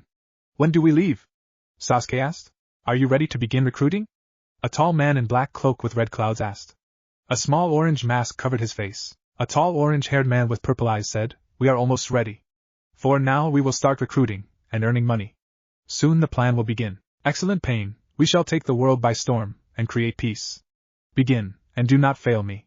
The masked man said as he disappeared in a ripple of space. The purple-eyed man, Pain, thought, I will use this power to stop you, and then I will make the world understand. With Naruto, he woke up after another day of rigorous training to the nice smell of scrambled eggs and bacon. He saw Jiraiya already sitting at the table munching on his own breakfast. Jiraiya looked up from his food briefly and said, good morning, Gaki, how's it going? Come sit down, enjoy some breakfast. Naruto sat down and started shoveling in his food. So Sannin, what are you going to teach me today? Well, to be honest, kid, I'm not really sure. I guess the first thing is for me to know what elemental affinities you have. Jiraiya stated. Naruto smiled. Right, well, I have an affinity for fire, water, earth, and wind. My main affinity is wind though. Jiraiya looked at him in shock. Well, you're in luck, my affinities are fire and earth, so I can teach you a lot of techniques. I also know some wind and water techniques, so I can help. I don't really think you need more jutsus though, so I'll just get you started on learning sealing. Sure, that'll be cool, what you got? Jiraiya threw a book at him. Sealing for dummies? Well, you're just beginning and no offense, but you're a dummy. Jiraiya stated. His sweat dropped. Hey kid, what are you doing with that Rasengan? Wait, no, not my beautiful face. Jiraiya ran screaming like a little girl away from Naruto, who had 2 golden Rasengans in his hands. How that'll teach him to call me stupid. Naruto nodded. Okay, sealing for dummies, chapter 1, the basics. He thought. 2 hours later, Naruto was walking up and down a tree levitating the sealing book with his chakra while reading it. 100 other clones were also doing the same thing. This was the scene Jiraiya walked in on, still cowering in fear. So he decided to perfect his chakra control while also learning about seals. Impressive, he'll probably be finished with the basics by the end of the day. Hey Gaki, get down here, we gotta talk. Jiraiya shouted. Naruto, who noticed his sensei, jumped down in front of him and dispelled all of his clones. Whatcha need, sensei? Finally treating me respect, eh? About time if you asked me. Right, well, I'm going to have to leave you on your own for a couple of weeks while I manage my spy network. I also have to report to Tsunade. Even though you're not allowed in Konoha anymore, she expects me to give her reports on your well-being. Seriously, how old does she think you are? I mean, you're not 5, you're freaking 17. Naruto patted him on the shoulder. It's okay, Sannin, it's okay. Yeah, well, I'll find you in a couple of weeks. Feel free to go explore and whatnot. See ya. Jiraiya said as he was replaced with a small toad. Hi. Right, of course he leaves a toad with me. Well, by little toad, you can tell Jiraiya that I'm just going off to water country to try and find someone. Naruto then jumped away from the toad, who in turn only croaked. Konoha was Sasuke. He turned his back on his home village and walked next to one of the Sound 4 members. Tayuya pushed him forward. Let's go, Squirt. Gotta get you away before they send a search party after you. Like those idiots could bring me back. Sasuke retorted. He immediately got smacked behind the head. Just get moving, kid. Tayuya said. With Naruto in water country, he had been running for hours, and finally walked through the border into water country. There was someone behind him, and he felt some kind of blade at his throat. He looked behind him and stared into the face of Kisame Hashigaki. Hey kid, what are you doing here? Naruto replaced Kawarimi with a log and pulled out Stormbringer. Well, I'm just traveling. What about you, Kisame? Hee, nice substitution. Surprising you could do that even with Samahata at your neck. I'm also traveling as well. Of course I'm a missing mean, so can't have you talking about me, so prepare to die, kid. Kisame stabbed Samahata in the ground and went through hand signs for Sueton. Water dragon. A large column of water shot up from the nearby creek and formed into a dragon. Naruto made a water dragon as well, but his was at least twice the size of Kisame's. His water dragon tore through the other one and slammed into Kisame, who was blasted into a tree. Not bad, kid. I should take this seriously now. Kisame stood up and grabbed Samahata. Let's see how your swordsmanship is, eh? Kisame charged forward and slashed downward. Naruto rolled to the side and slashed at Kisame's side. Kisame blocked and kicked him in the face. Naruto flew backwards and landed on his feet. Pretty good, kid, but I'm just getting started. Kisame smiled, showing his shark-like teeth. He then charged and hit Naruto on the arms, slicing through flesh. Naruto screamed in pain. You should know, my sword doesn't slice, it shaves. The bandages around Samahata ripped apart, revealing his blade to be really a combination of shark scales. The sword seemed to be giggling in excitement. Samahata seems to like your chakra. I'll be sure to give him more. Kisame lunged and swung Samahata down at Naruto. A large plain cleaver parried the thrust and pushed him back. Zabuza Momochi. A pleasant surprise. What can I do for an old comrade? Zabuza, the one wielding the large cleaver, smiled. Kisame, how are you doing nowadays? I heard you were a missing nin as well. He lifted Naruto up to his feet. Well, yeah, I mean we both committed crimes against the Mizukage, so it's only natural. Anyway, why are you here protecting this squirt? Kisame asked and pointed at Naruto. Hey, I'm no squirt, I'm 17 already. Naruto protested. Zabuza laughed. Naruto, shut up, you're a squirt, so stop telling yourself you're not. The squirt's my nephew, so I can't have you killing him. Kisame looked at him in confusion and shock, more shock though. So I guess you're the one who taught him how to use that sword of his then. Hey, you're lucky, kid. I don't hurt my friend's family. So now I guess since you're Zabuza's nephew then you're my family as well. What do you mean? Naruto asked, now confused. Your uncle and me were in an organization called the Seven Swordsmen of the Mist, and we became each other's family. Kisame explained. So Zabuza, are you going to teach him how to actually use a sword well, or would you like me to train him? Zabuza chuckled. Well, you were always the fiercest swordsman we had, so why not? If it's not too much trouble, then go ahead. Why do I feel like I'm gonna be in a lot of pain? Naruto asked himself. Zabuza and Kisame both laughed, and dragged him by his shirt towards a hidden cave. Naruto sat on a large boulder meditating. For the last month, Kisame had been training him. In that time he had created his own unique style of swordsmanship, and could use it effectively. Amaterasu and Shinigami visited him and taught him how to utilize and bend space to his will. He still read the book about sealing Jiraiya gave him, and he could proudly say he was at least at journeyman skill level. In his meditation, he heard a faint whirring sound and backflipped to narrowly dodge Samahata. So it seems your senses have improved, good, Kisame said, now holding Samahata on his shoulder. Well, I learned from the best, didn't I? Naruto retorted. He withdrew Stormbringer and cut the air experimentally to loosen up. He grinned at Kisame. Ready to get your ass kicked? You can try, squirt. This time I'm going all out, so prepare to lose a limb or two. Kisame smirked and lunged. Naruto parried the lunge and sliced downward. Kisame pressed forward, slicing up, down, and sideways. He was slowly pushing Naruto back on the lake. Now I got you, kid. You're in my domain now, he thought. He did the necessary hand signs and shouted, Sueton, water whirlpool. The water underneath Naruto's feet dragged him underwater in a spinning whirlpool. He fully submerged, and despite being underwater, he could still move just as fast. What's that kid doing? Kisame thought and looked down into the water. Maybe hiding him in the water wasn't such a good idea. Just then a water dragon roared up behind him and blasted him on the dry land. Naruto re-emerged and stood on the water's rippling surface. He dashed forward to slash Kisame across the chest, who blocked with Samahata. Kisame kicked Naruto in the chest, sending him flying back a few feet. Naruto quickly sprung back up and threw a single kunai that grazed Kisame's face, making a nice clean cut. Kisame, who had been grinning like a madman only seconds ago, was blinded by a golden flash, and was given a nice sword slice across his chest courtesy of Stormbringer. What the hell, how did he get in front of me so fast? I didn't even see him move. Reality brought him to look down at his chest. Shit, he actually hit me. It's not a deep cut, but still I haven't even hurt him yet. Oh, you're going down, squirt. Kisame charged forward and impaled Samahata in Naruto's leg, shaving it off of his body. Naruto screamed out in agony. Oh shit, oh shit, oh shit. What do I do, what do I do? Zabuza's gonna kill me. Kisame thought, frantically running back and forth, gripping his head. He looked back at Naruto, and heard some kind of sizzling sound. The leg that was cut off burst into flames and the ashes flew in the wind. He looked back at Naruto to see a bone starting to jut out of his thigh. Soon muscles and tendons started wrapping around the bone, forming into a new leg. Well, that hasn't happened before. Damn, hurts like a bitch too. Naruto groaned, moving his leg around. Kisame stared in shock, pointing his finger at his new leg. How did you do that, squirt? That shouldn't even be PP possible. Naruto turned to him in confusion for a moment before remembering he hadn't told Kisame or Zabuza about how he was the new Kyuubi no Kitsune, and how he was immortal. Well, how about I explain when Zabuza's here as well? He suggested. Kisame nodded in agreement, and pulled him up to his feet. He had a slight limp, but he figured that would go away when he got some rest. Hold on, Naruto. I noticed you used something like your dad's Flying Thunder God technique. But how come I didn't see a three-pronged kunai? Naruto beamed in joy and started to elaborate. I made my own version of the Haraishin since I found my dad's version ineffective. He used the three-pronged kunai since he couldn't find a way to create the necessary seals on a regular kunai. I found a way how to fit all of the seals on a regular kunai, and thus made the technique better. No. He lied, hoping Kisame wouldn't notice. In reality, he actually used his ability to use space and teleport in front of Kisame, and slowed down time in order to get it up to the speed of his dad's Haraishin no Jutsu. Kisame stared at him like he had grown a second head, and just thought, stupid kid makes the most powerful jutsu in the world even more dangerous. Zabuza slouched down on his couch when Naruto broke the news about him being the Kyuubi no Kitsune to him and Kisame. He wasn't upset, angry, or afraid since he knew Naruto wasn't evil or anything. It was more of a shock to him than anything else. Kisame stood leaning on Samahata for support in shock and fear. Fear because there was a group that was consisted of all S-ranked missing nin who was after the power of the biju. Hey kid, Kisame began, you're going to need to be really strong if you want to survive.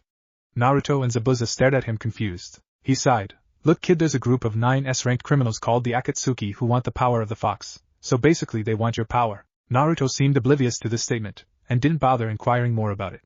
Alright, so that means I just have to train harder. Besides Kisame, you're an S-ranked missing nin and I could kill you. I mean, I could have made that cut to your chest a whole lot deeper if I wanted to. Zabuza looked over at Kisame with a mischievous grin on his face, promising he would never forget this. Alright, well, you made your point. But you won't be able to take them all on and win even by using your father's Haraishin no Jutsu. Kisame argued. Naruto nodded in consent. Which is why I need to train harder to be able to defeat them. Also, in order to protect myself from this group of people, I'm going to ask Sannin if he can spread the word about how Uzumaki the Kyuubi Jinchuriki, died from having the Kyuubi break free. If Jiraiya does this, then only he and you two will really know that I'm not dead at all. Also, my new name will be Erasure. Kisame couldn't really argue with him. It was a sound plan that could fool the Akatsuki for a good couple of years. Well, I don't really approve of your whole dying thing, but it is a good plan. Truly, I think you aren't ready, but I will leave the decision up to Zabuza. You have grown strong, Naruto, and I believe in you whichever path you will choose. Zabuza was in deep thought, pondering all of the possible outcomes if he let Naruto loose. He could be killed by the Akatsuki and never seen again, or he could beat the crap out of all of them. Finally coming to a conclusion, Zabuza said, I think you are ready for whatever the world throws at you, Naruto, so go on ahead. Naruto ran up to the two and hugged them, saying he would find and visit them sometime in the future. With that said, he ran off into the woods. Do you really think that he can survive even with the Akatsuki after him? Zabuza asked Kisame. I really don't know, but I will protect him and try to help him out. Kisame stated. How exactly do you know about the Akatsuki, Kisame? Kisame looked a little sheepish and afraid. It's because I was asked to join the Akatsuki that I know about it. I along with Uchiha Itachi were supposed to be in charge of capturing the Nine Tails. I don't think Uchiha Itachi will join the Akatsuki just because he didn't feel very thrilled about the offer. Zabuza looked on the verge of mass genocide, but calmed down. If you let him die, there will be no redemption for you, and I will personally end you. Kisame could only nod in fear. 2 years later, Taigekure, a recently created village, known as the Hidden Spy Village. Nobody knew where the village was, and there had been rumors of how the secret village had strongholds in the 5 major nations. All the hidden villages had sent reconnaissance squads to find the mysterious village, but every time, they would come back empty-handed. The 10th and final attempt from Kumo just set out. 2 Jounins and 3 Chunins leapt through the trees to reach the area that was thought to be the Hidden Spy Village. Yujuto Ni, special Jounin of Kumogakure, was the leader of this mission. As they neared the beach of the island they were investigating, hundreds of kunai shot out from nowhere. Yujuto expertly dodged and blocked all the kunai aiming towards her. Her comrades, however, weren't so lucky. The Chunins were all killed with multiple kunai lodged in their body, and the other Jounin was struck in both his legs. Shit, Yujuto thought to herself. Without any warning, 5-armed shinobi with strange headbands popped out and knocked her unconscious. Kumo shinobi this time, Inu said, looking down at Yujuto's headband. What are we going to do with them? Nezumi asked. The same thing we do with every other shinobi that investigates us. Take them to Taikage-sama, Tatsu ordered. The team of Umbu carried the bodies off to the village. Sitting at a large ornate desk was a man within his 20s. He had golden hair, and the deepest blue eyes you have ever seen. He wore a long white robe with a triangular hat with the kanji for Taikage, the Shodaime Taikage. He was about to read over the day's mission reports when 3 of his most trusted Umbu came into the room. Tatsu knelt down and reported. Taikage-sama, 5 Kumonin have been taken into custody and are being held in the interrogation center waiting for you. 3 of the Kumonin died from our assault. If I am right, I believe the 3 to be Chunin as they were not able to dodge. Very good, Tatsu. Return to your other duties. Taikage commanded, and watched as the Umbu left the room. Sighing, he walked over to his picture on the wall, and activated the seals on the frame. He was instantly transported into the interrogation office. Greeting several of his friends, he proceeded into the holding cells where the Kumonins were being held. He walked in the room seeing the 2 shinobis bound to the wall by chakra sucking steel chains. Looking at the shinobi he asked, so what are 2 shinobi from Kumogakure doing snooping around my village? Her comrade was still unconscious, so Yujuto answered. We were ordered to find your village so we may have political relations with you. A very good explanation for an espionage mission. Of course we aren't called the Hidden Spy Village for nothing, you know. I already knew your Raikage sent you all on this mission.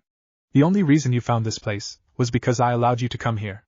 The Taikage said. Yujuto just stayed silent during his talk. So tell me, Kumonin, what is your name? It's proper custom to introduce oneself before asking for another's name. Of course you already know my name, don't you? Yujuto spat out. Haha, very good, Kumonin. My name that you are so eager to know is Uzumaki-Naruto, former Konohanin. Now it's your turn, Miss Ni. Yujuto scowled. My name is Ni Yujuto, Jounin of Kumogakure. What did you mean by former Konohanin? Well, Yujuto-chan, it's quite simple really. I was a ninja for Konoha, but now I'm not. Naruto explained. We're getting off topic here. You are being interrogated, not me. So what is the Raikage planning? I know he is planning something big, and I can only guess at what it is really. You're here to tell me what it is. I don't know what you're talking about. Yujuto stated. Oh, but Raikage Dono must tell you his secrets, considering you contain Nibi-chan in your stomach. Naruto smiled. Yujuto paled. Hardly anybody knew about Nibi, and the ones who did know would never tell anyone. Kitten, there's something strange about this man, besides the fact that he knows about me, and also the fact that he knows I'm female. But what do? I don't have any chakra, so I can't escape. Maybe if I use your yukai, I'd be able to escape. No can do, Kitten, he has yukai suppression seals on those chains as well. You won't be able to use my chakra at all here. Naruto coughed to get her attention and began to speak. As Nibi-chan has probably just explained to you that you can't use her yukai, you have no chance of escape. Now why don't you tell me what I want to know? If possible, Yujuto paled even more. Nibi didn't even know how he was able to figure that out. Kitten, let me speak with him. The only way for her to let Nibi speak was for her to release entire control and stay in the depths of her mind. Yujuto made her decision and let Nibi take over. Yujuto's features darkened and she gained 2 cat ears. This always happened whenever Nibi took over so that her body wouldn't be as stressed. So human, I suggest you release my container or you shall feel my rage. Naruto chuckled at the Nibi, which caused her to growl. Now Nibi-chan, everything's perfectly fine, you see I merely wanted information. As she knows nothing of importance I will release her. Nibi sighed in relief only to listen to what else was said. Of course I will have to erase her memory of this place first. Nibi growled in rage and flared all of Yukai, focusing her ki on the blonde. Naruto shrugged it off and smirked. Now you really didn't think that would work now, did you, Nibi-chan? Since you are so focused on killing me, how about I give you that chance? The chains that bound her suddenly shattered into a million shiny blue sparks. Confused by being freed, Nibi just opted to stay where she was in a ready position in case he attacked her. What are you playing at, human? Now you must face me, and I can finally use my Yukai. Well, maybe I wanted to test myself. So I think I just might do that now, Naruto said, releasing his own ki. It was so great that it made Nibi fall to the ground out of breath. This ki is unreal. No human should be able to have so much. Nibi thought to herself. So now you see I can do anything I want. You must have realized that anything you do will be useless, considering I can subdue you with my ki alone. Naruto said. Nibi growled. Even if you erase Yujuto's mind, you cannot erase my own. No human has that power. You're right, no human has that power. Nibi smirked in confidence. But then again, who said I was human? Naruto flared his chakra, transforming into a golden fox with 10 swishing tails.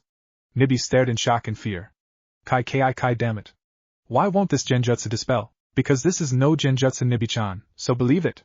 Now, as I was saying, no human can erase a biju's mind, but a fellow, stronger biju can. But I don't think I will erase your mind, Nibi-chan. Yujuto might get in trouble someday, and I'll need you to convince her to trust me. Now, before I release the pair of you, I'm going to apply a seal on Yujuto, and you must swear on Kami herself that you will not speak a word about me or this place unless I allow you. Nibi nodded and swore. Naruto, faster than the eye could see, quickly chopped the back of her neck, knocking her unconscious. Goodbye, Nibi-chan, I'll be seeing you soon, Nibi heard him say as she drifted into sweet unconsciousness. In Konoha, Senju Tsunade, Godame Hokage, sat at her desk staring at her paperwork that seemed to multiply by the second. The years had not been good on her. The council kept demanding things to help them gain more power. The cause of her massive headache was none other than Uchiha Sasuke. Apparently he had killed Orochimaru, and had finally succeeded in killing his elder brother Uchiha Itachi. He even had the gall to return to Konoha and expect to find welcome arms. The council of course jumped at the chance to bring him back, and had already started on trying to force her to order her shinobi to marry the prick. She would have none of it. The shinobi council agreed with her that it would be prudent to force the Uchiha to a 10-year sentence in Konoha's maximum security prison. However, the damned elders and Danzo, with the help of the entire civilian council, overruled the vote, and gave him full pardon. She was brought out of her thoughts when Shizen called in, and said she had a visitor. She motioned for the visitor to come in. Good afternoon, Tsunade-san. A pale ancient fossil with an X-like scar on his chin said, walking into the room. Danzo. To what do I owe this pleasure? Tsunade sneered. Damn, with him here, there has to be something wrong. It is a matter concerning the Akatsuki. Tsunade's eyes widened in shock. I have received information that suggests the Akatsuki is planning on attacking Konoha to find the Kyuubi Jinchuriki, and that the Hachibi has been kidnapped recently. Tsunade jumped out of her seat and was about to shout, when a Chunin came bursting through the door with a scroll. T.S. Tsunade-sama, message from Kyumogakure. The Chunin hurriedly gave her the scroll and left the room. She read over the message and looked over at Danzo, who was wearing his usual fake smile on his face. Did you know about this? She asked him. Of course I knew. A meeting between the 5 major nations has not happened since the time of the first great shinobi war. Who do you intend on bringing?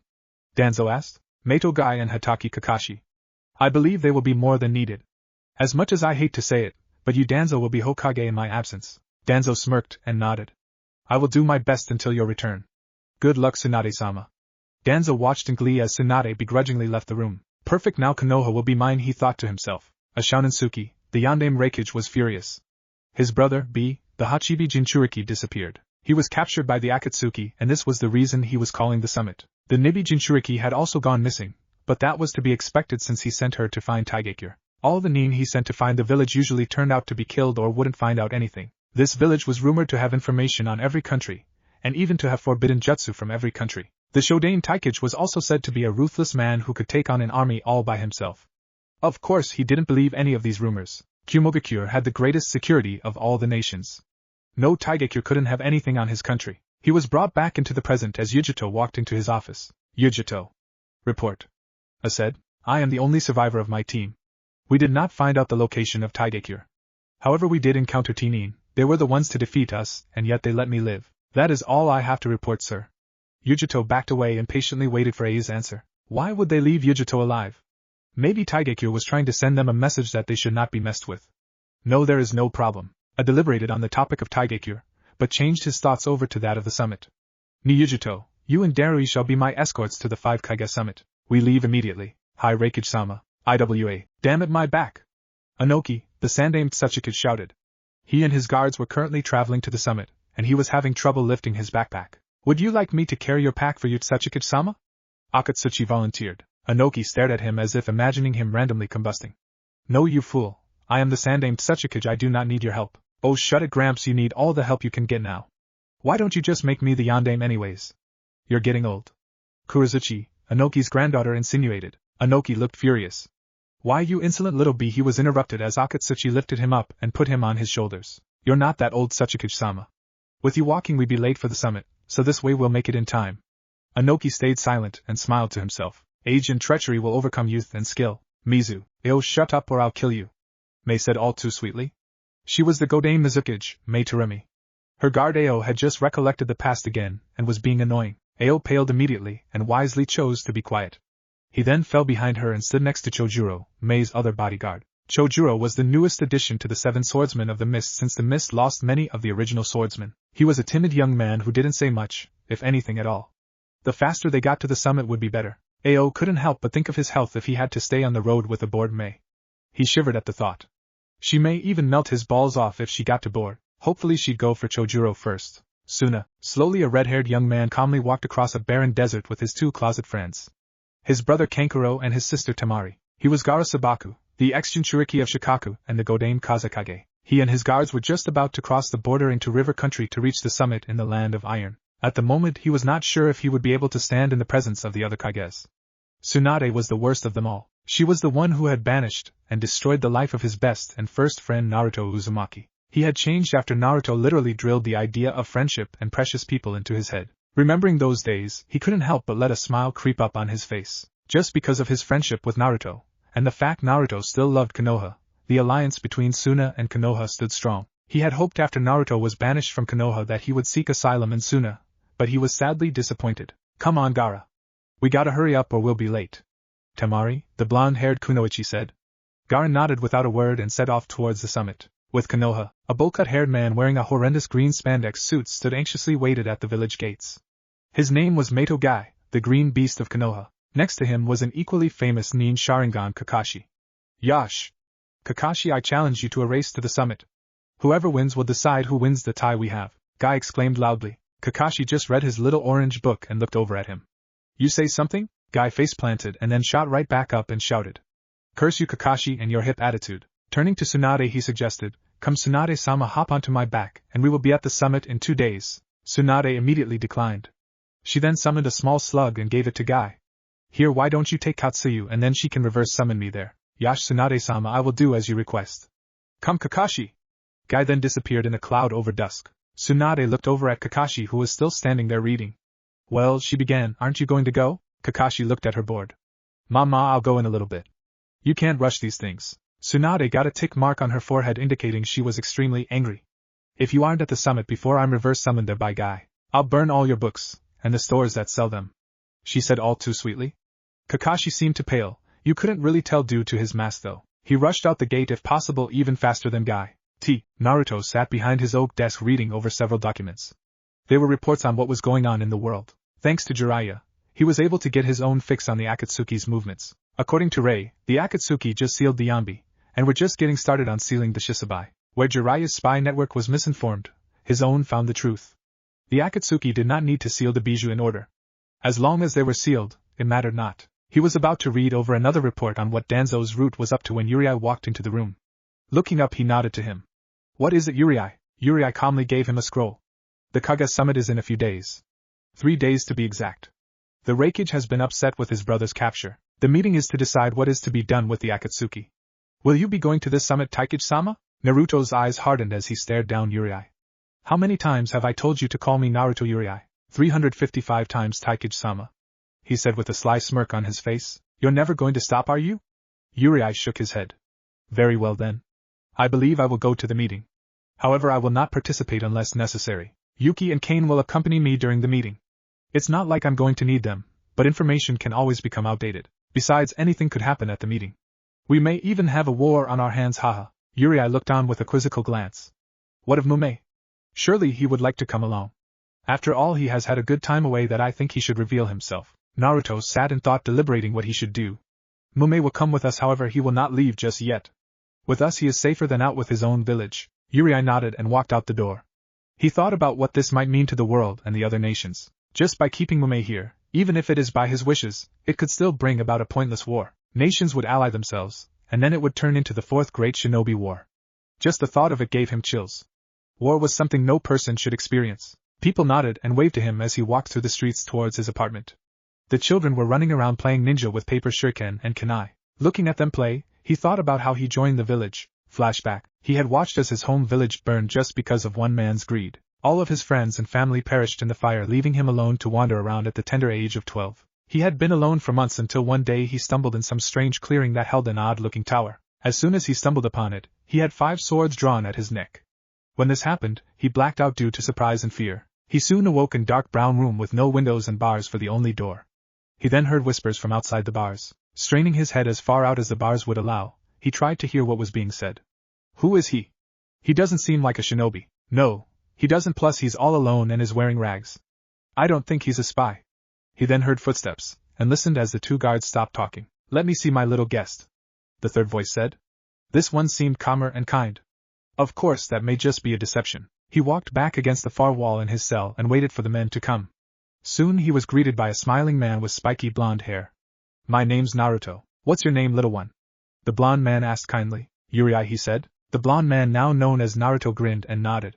Now Jiraiya, why were you wandering off alone? Surely your family will be worried about you. Jiraiya looked down and said in a hoarse voice. They all died. They were killed while I was out of the village at the time. Naruto looked sad at this and asked. Would you like to live in my village? One of the men flanking him loudly protested, saying he could still very well be a spy. A look from Naruto, however, shut him up. Naruto set his gaze back upon Jiraiya and silently asked again. Thinking over, he decided it was his best option and said yes. This brought an enormous smile to Naruto's face. He was soon brought out of the cage, and his new life began. And flashback. He was brought out of his recollection when he almost bumped into one of the civilians walking down the street. Soon he stood at his apartment and decided to go to sleep. He just hoped that everything went well with the summit. At the summit, the land of iron was a neutral territory throughout all time. The land itself was mountainous and, like the name says, full of iron ore. It had no ninja village that was known, for it was the land of the samurai. These samurai protected the land for hundreds of years and stayed loyal to their lord. Mifune is the latest lord, and with his hospitality, the summit is able to commence. The room the summit was commencing was a large half-circular one. There were 6 chairs, one for each of the Kages and the other chair for Mifune himself. Behind each chair was a large tapestry that held the kanji for each nation. Behind the tapestries was another circular room surrounding the conference, one for the guards of the Kages to spring to action should it be required. Mifune looked onto the Kages and started. Today is the first time in years that the Kages have assembled. This is something that shall be remembered for all of history. Now let us begin. Reikage Dano, why don't you begin since you were the one who called this meeting? Stood up and addressed everyone. The Akatsuki has gone too far this time. They already have some of the biju. The exact number I am not sure at this time though. All of you nations have members from your villages in the Akatsuki except for mine. You have all used the Akatsuki for your own purposes. At this point Gaara interrupted. What do you mean used Akatsuki? Anoki burst into laughter. You're the Kazekage, surely your elders told you. During the time of peace and disarmament profits started to decline. So the Akatsuki was a good way of power, and they always brought good results. See, that's what I mean. IWA used the Akatsuki the most, and even the last Kazekage and Hokage was killed by a member of the Akatsuki. I shouted, Tsunade voiced her advice. According to our spy network, Orochimaru quit the Akatsuki and is one of their main targets besides the biju and their Jinchuriki. From what we know, the Akatsuki has the Shikaku. Gaara looked down at that. The Gobi and as of now the Hachibi. If they have any more, then it would be very bad for us. Excuse me, Hokage Dano, but did you not banish your own Jinchuriki not long ago? Mei asked. Who's to say the Akatsuki hasn't already taken the 9 tails, with the Akatsuki having the 2 most powerful biju? Well, that's not something I don't even want to imagine. The Akatsuki does not have the Kyuubi as of yet, Gaara said. All heads turned to him and asked him to explain. The Kyuubi's Jinchuriki will not go down easily, and if he was captured, he would have done it with a bang. I would know if he was captured or not. Naruto smiled down at Gaara. Just before the summit commenced, he used his Mokutan abilities to make himself his own little box just between and above Suna and Konoha's seats. Yuki, one of his best Anbu, set up her genjutsu that was nigh unbreakable. Even the Sharingan would have trouble noticing it. So far the summit was going exactly how he thought it would. He knew that Gaara would have no idea about how the other nations knew about it. Hell, he didn't even know about it until he had created his village for around 3 months. Jiraiya didn't even know the location of his village, nor could his spy network find it. Of course he was surprised that Gaara still thought of him after all this time. He turned his attention back to the summit below him. Not expecting this, he immediately jumped onto his feet. Uchiha Madara had shown himself in the middle of the table between the Kages. Akatsuki! Shouted and threw a punch at Madara, which only seemed to phase through him and blow up the wall behind him. Madara looked behind him and shook his head. Temper Reikage-san. You truly are a violent man, aren't you? Looked furious while the others were still eyeing Madara. Where's B, you asshole? Demanded. Madara just looked confused. B? Oh, you mean the Hachibi. Unfortunately, I have no idea where he is as of now. What the hell are you talking about? You Akatsuki captured him not long ago. That's where you're wrong, Reikage-san. Of course someone better than me could explain the situation. Isn't that right, Taikage-san? He said, looking up to the exact position where Naruto, Yuki, Kane and Mume were standing. The other Kages just looked confused until they saw a shimmer, and there stood a man wearing robes saying Taikage and 3 others with blank face masks. They couldn't see the Taikage's face, however, since it was also covered by a mask. Uchiha Madara. True leader of the Akatsuki, not your little pet pain who thinks he's a god. Though I do have to wonder, why is it you are here? Naruto pondered. I am here for the same reason you are, Taikage-san. Something like this has not happened in years, and I wanted to see it. A interrupted and shouted up at Naruto. What the hell is Madara talking about? Why would you know more about B than he? Well, Reikage don't know. I have granted B asylum in my village since my shinobi rescued him from Uchiha Sasuke and his team. Sasuke, however, still has not killed his brother, as he thought he did. You see, Itachi left the Akatsuki about a year ago and is now working for me. Naruto said happily. Tsunade stood up and asked, since when has Sasuke joined the Akatsuki? Better yet, why would you allow Itachi to work for you? He's a murderer and a villain. Naruto jumped down to the floor and stood back to back with Madara. You don't mind, do you, Madara? We are not enemies at the moment, so let's not fight. Madara only nodded. He had no information on the Taikage. In truth, nobody did, and the fact that he knew so much about the Akatsuki and had Itachi on his side meant he was dangerous. Itachi would never serve anyone who was weak.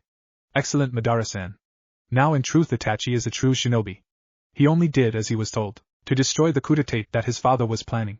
Of course the Sandaime did not know about this, or he would have never allowed it, but your dear council elders did not care and ordered him to massacre his clan. Makes you wonder where their allegiances truly lay, especially our old one-eyed friend. Tsunade gasped and sat back down. All this time they were hunting down an extremely loyal shinobi. Inoki used his dust release and trapped Naruto and Madara in a cube. You two are too dangerous to live. Madara, because he should have died many times over. He's even older than I am. And you, Taikage-san, you have been a thorn in Iwa's side for too long. Goodbye, fools. He then used his jutsu and separated their atoms and destroyed their existence. What do you think you're doing, you fool? Why would you attack and kill a fellow Kage for nothing? Gaara shouted, sand rising all around him. Just as he was about to shoot his sand at Inoki, he felt a hand on his shoulder. It's alright, Gaara, I'm fine. Don't do anything rash or you'll be acting just like that fool as you call him. Naruto chuckled. Gaara spun around and asked, Who are you? You know me all too well, Gaara. He then whispered. We're brothers, but don't tell anyone that just yet. Gaara froze in shock. Here before him was his best friend, then man he considered like a brother. Naruto Uzumaki. Now then I assumed that if I survived your attack, then Madara did as well. By the way, Inoki, how have I been a thorn in your side? Your shinobi have been raiding towns in Stone Country, killing innocent people for no absolute reason. Naruto looked puzzled. I have not authorized any of my shinobi to kill anyone. I have no idea what you're talking about, Inoki. Inoki was about to explode with anger until Mei started talking. Now boys, let's not do anything rash here. Besides, we don't even know who Taikage-san is now, do we? Would you please show us your face, Taikage Dono? I have no desire to show you my face at this time. If you wish to know, however, then you all must gain my trust first. I shouted in anger. I don't trust you at all. Where have you taken B? I will not give you B, Reikage Dono. If he wishes to leave my protection, then he may do so, however he is safer with me. None of you know where my village is, not even the Akatsuki knows. All of you have sent missions to find Taigekure, and yet none of you have done it. What if I exchange Yujuto, the Nibi Jinchuriki, for B? A asked. Yujuto, who was behind him, looked aghast. To think her Kage would so easily trade her away to an untrustworthy random Kage. It's alright, kitten, you can trust this man. I know him. You will most definitely be safe with him around. Nibi? Are you sure? I've never met this man before, how can I trust him? You must, kitten. I do not trade people, Rakiv-san. It is inhumane to give up a life for another. However, in this situation it is indeed better that Yujito-chan joins me. B is much more powerful, and can most likely take care of himself now that he knows what he's up against. At that moment Madara showed up and grabbed Yujito's neck, who was walking towards him. Well, it's been fun, but now I have the nibby, so I'm satisfied for now. I would have liked to know who you are, Taikage-san, but I'll just wait for now. Oh, and don't try to follow me even if you can, you have more guests that wish to kill you. Ja-ne. He then disappeared along with Yujito just before the building shook from explosions that were going on outside. A jutsu blasted apart the farthest wall of the room, and outside the castle the summit was commencing stood Sasuke and Taiyuya along with 2 shinobi battalions from the hidden sound. Sasuke and Taiyuya looked up to the conference and shouted, "Bring me the Hokage, or we will kill you all." Naruto looked over to see Tsunade start to stand. He chopped the back of her neck and noticed how she slumped in the chair unconscious. He then jumped down to talk with the Uchiha. What if Naruto has Snake and Toad summon contract? And thanks for watching my video till the end. If you enjoy this content, then do consider subscribing to my channel, and leave a like if you guys need the next part. Comment down, and thanks for watching the video, and see you guys in the next video.